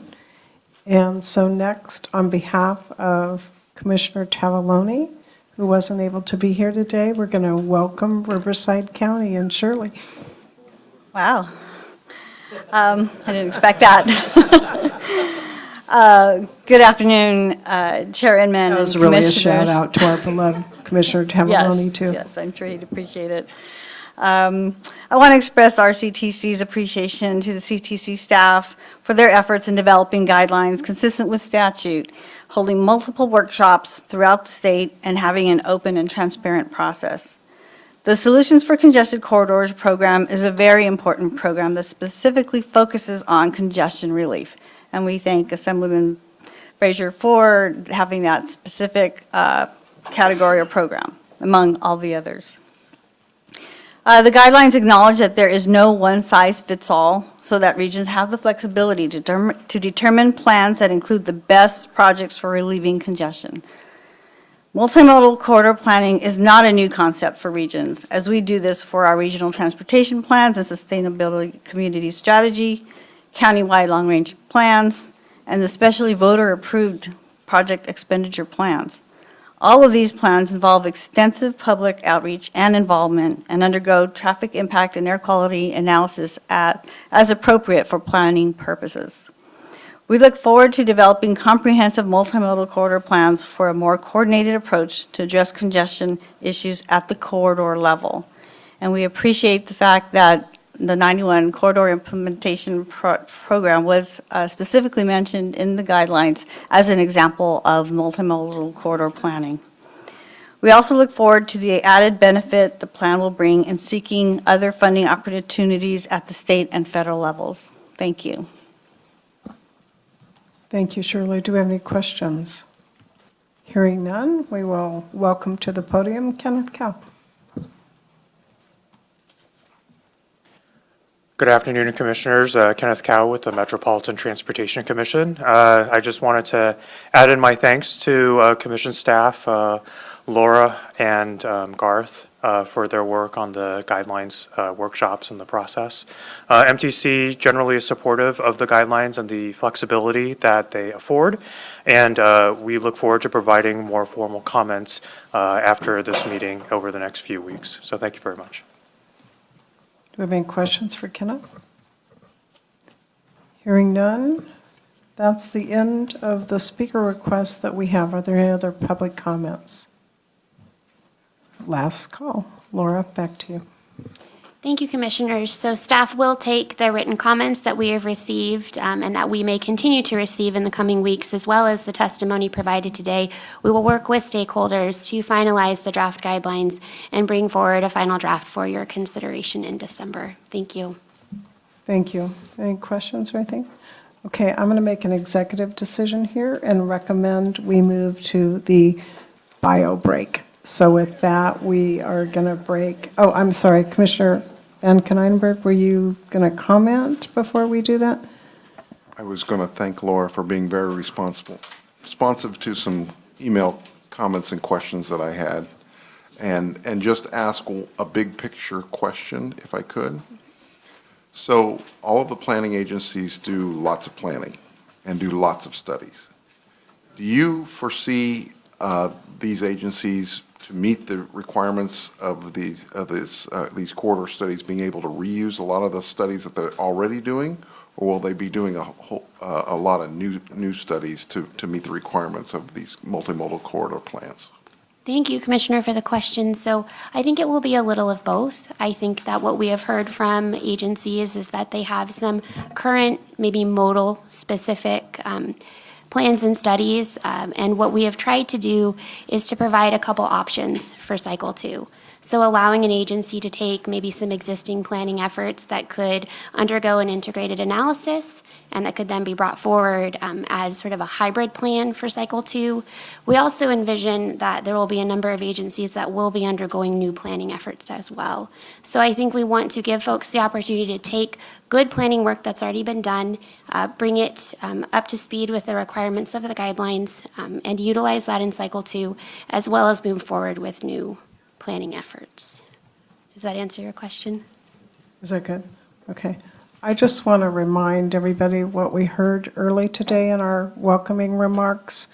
The largest employer went from 0 to the largest employer in 5 years. So I think that we need to keep in mind the speed of change of what's happening in our world, too, for all of us. And it probably makes our planning job a little bit of a challenge, but to me, that just is a phenomenal fact and probably happening in a number of our areas, so let's do that. Okay, on your mark, get set, go. We're going to move off that item, and we're going to be on a break for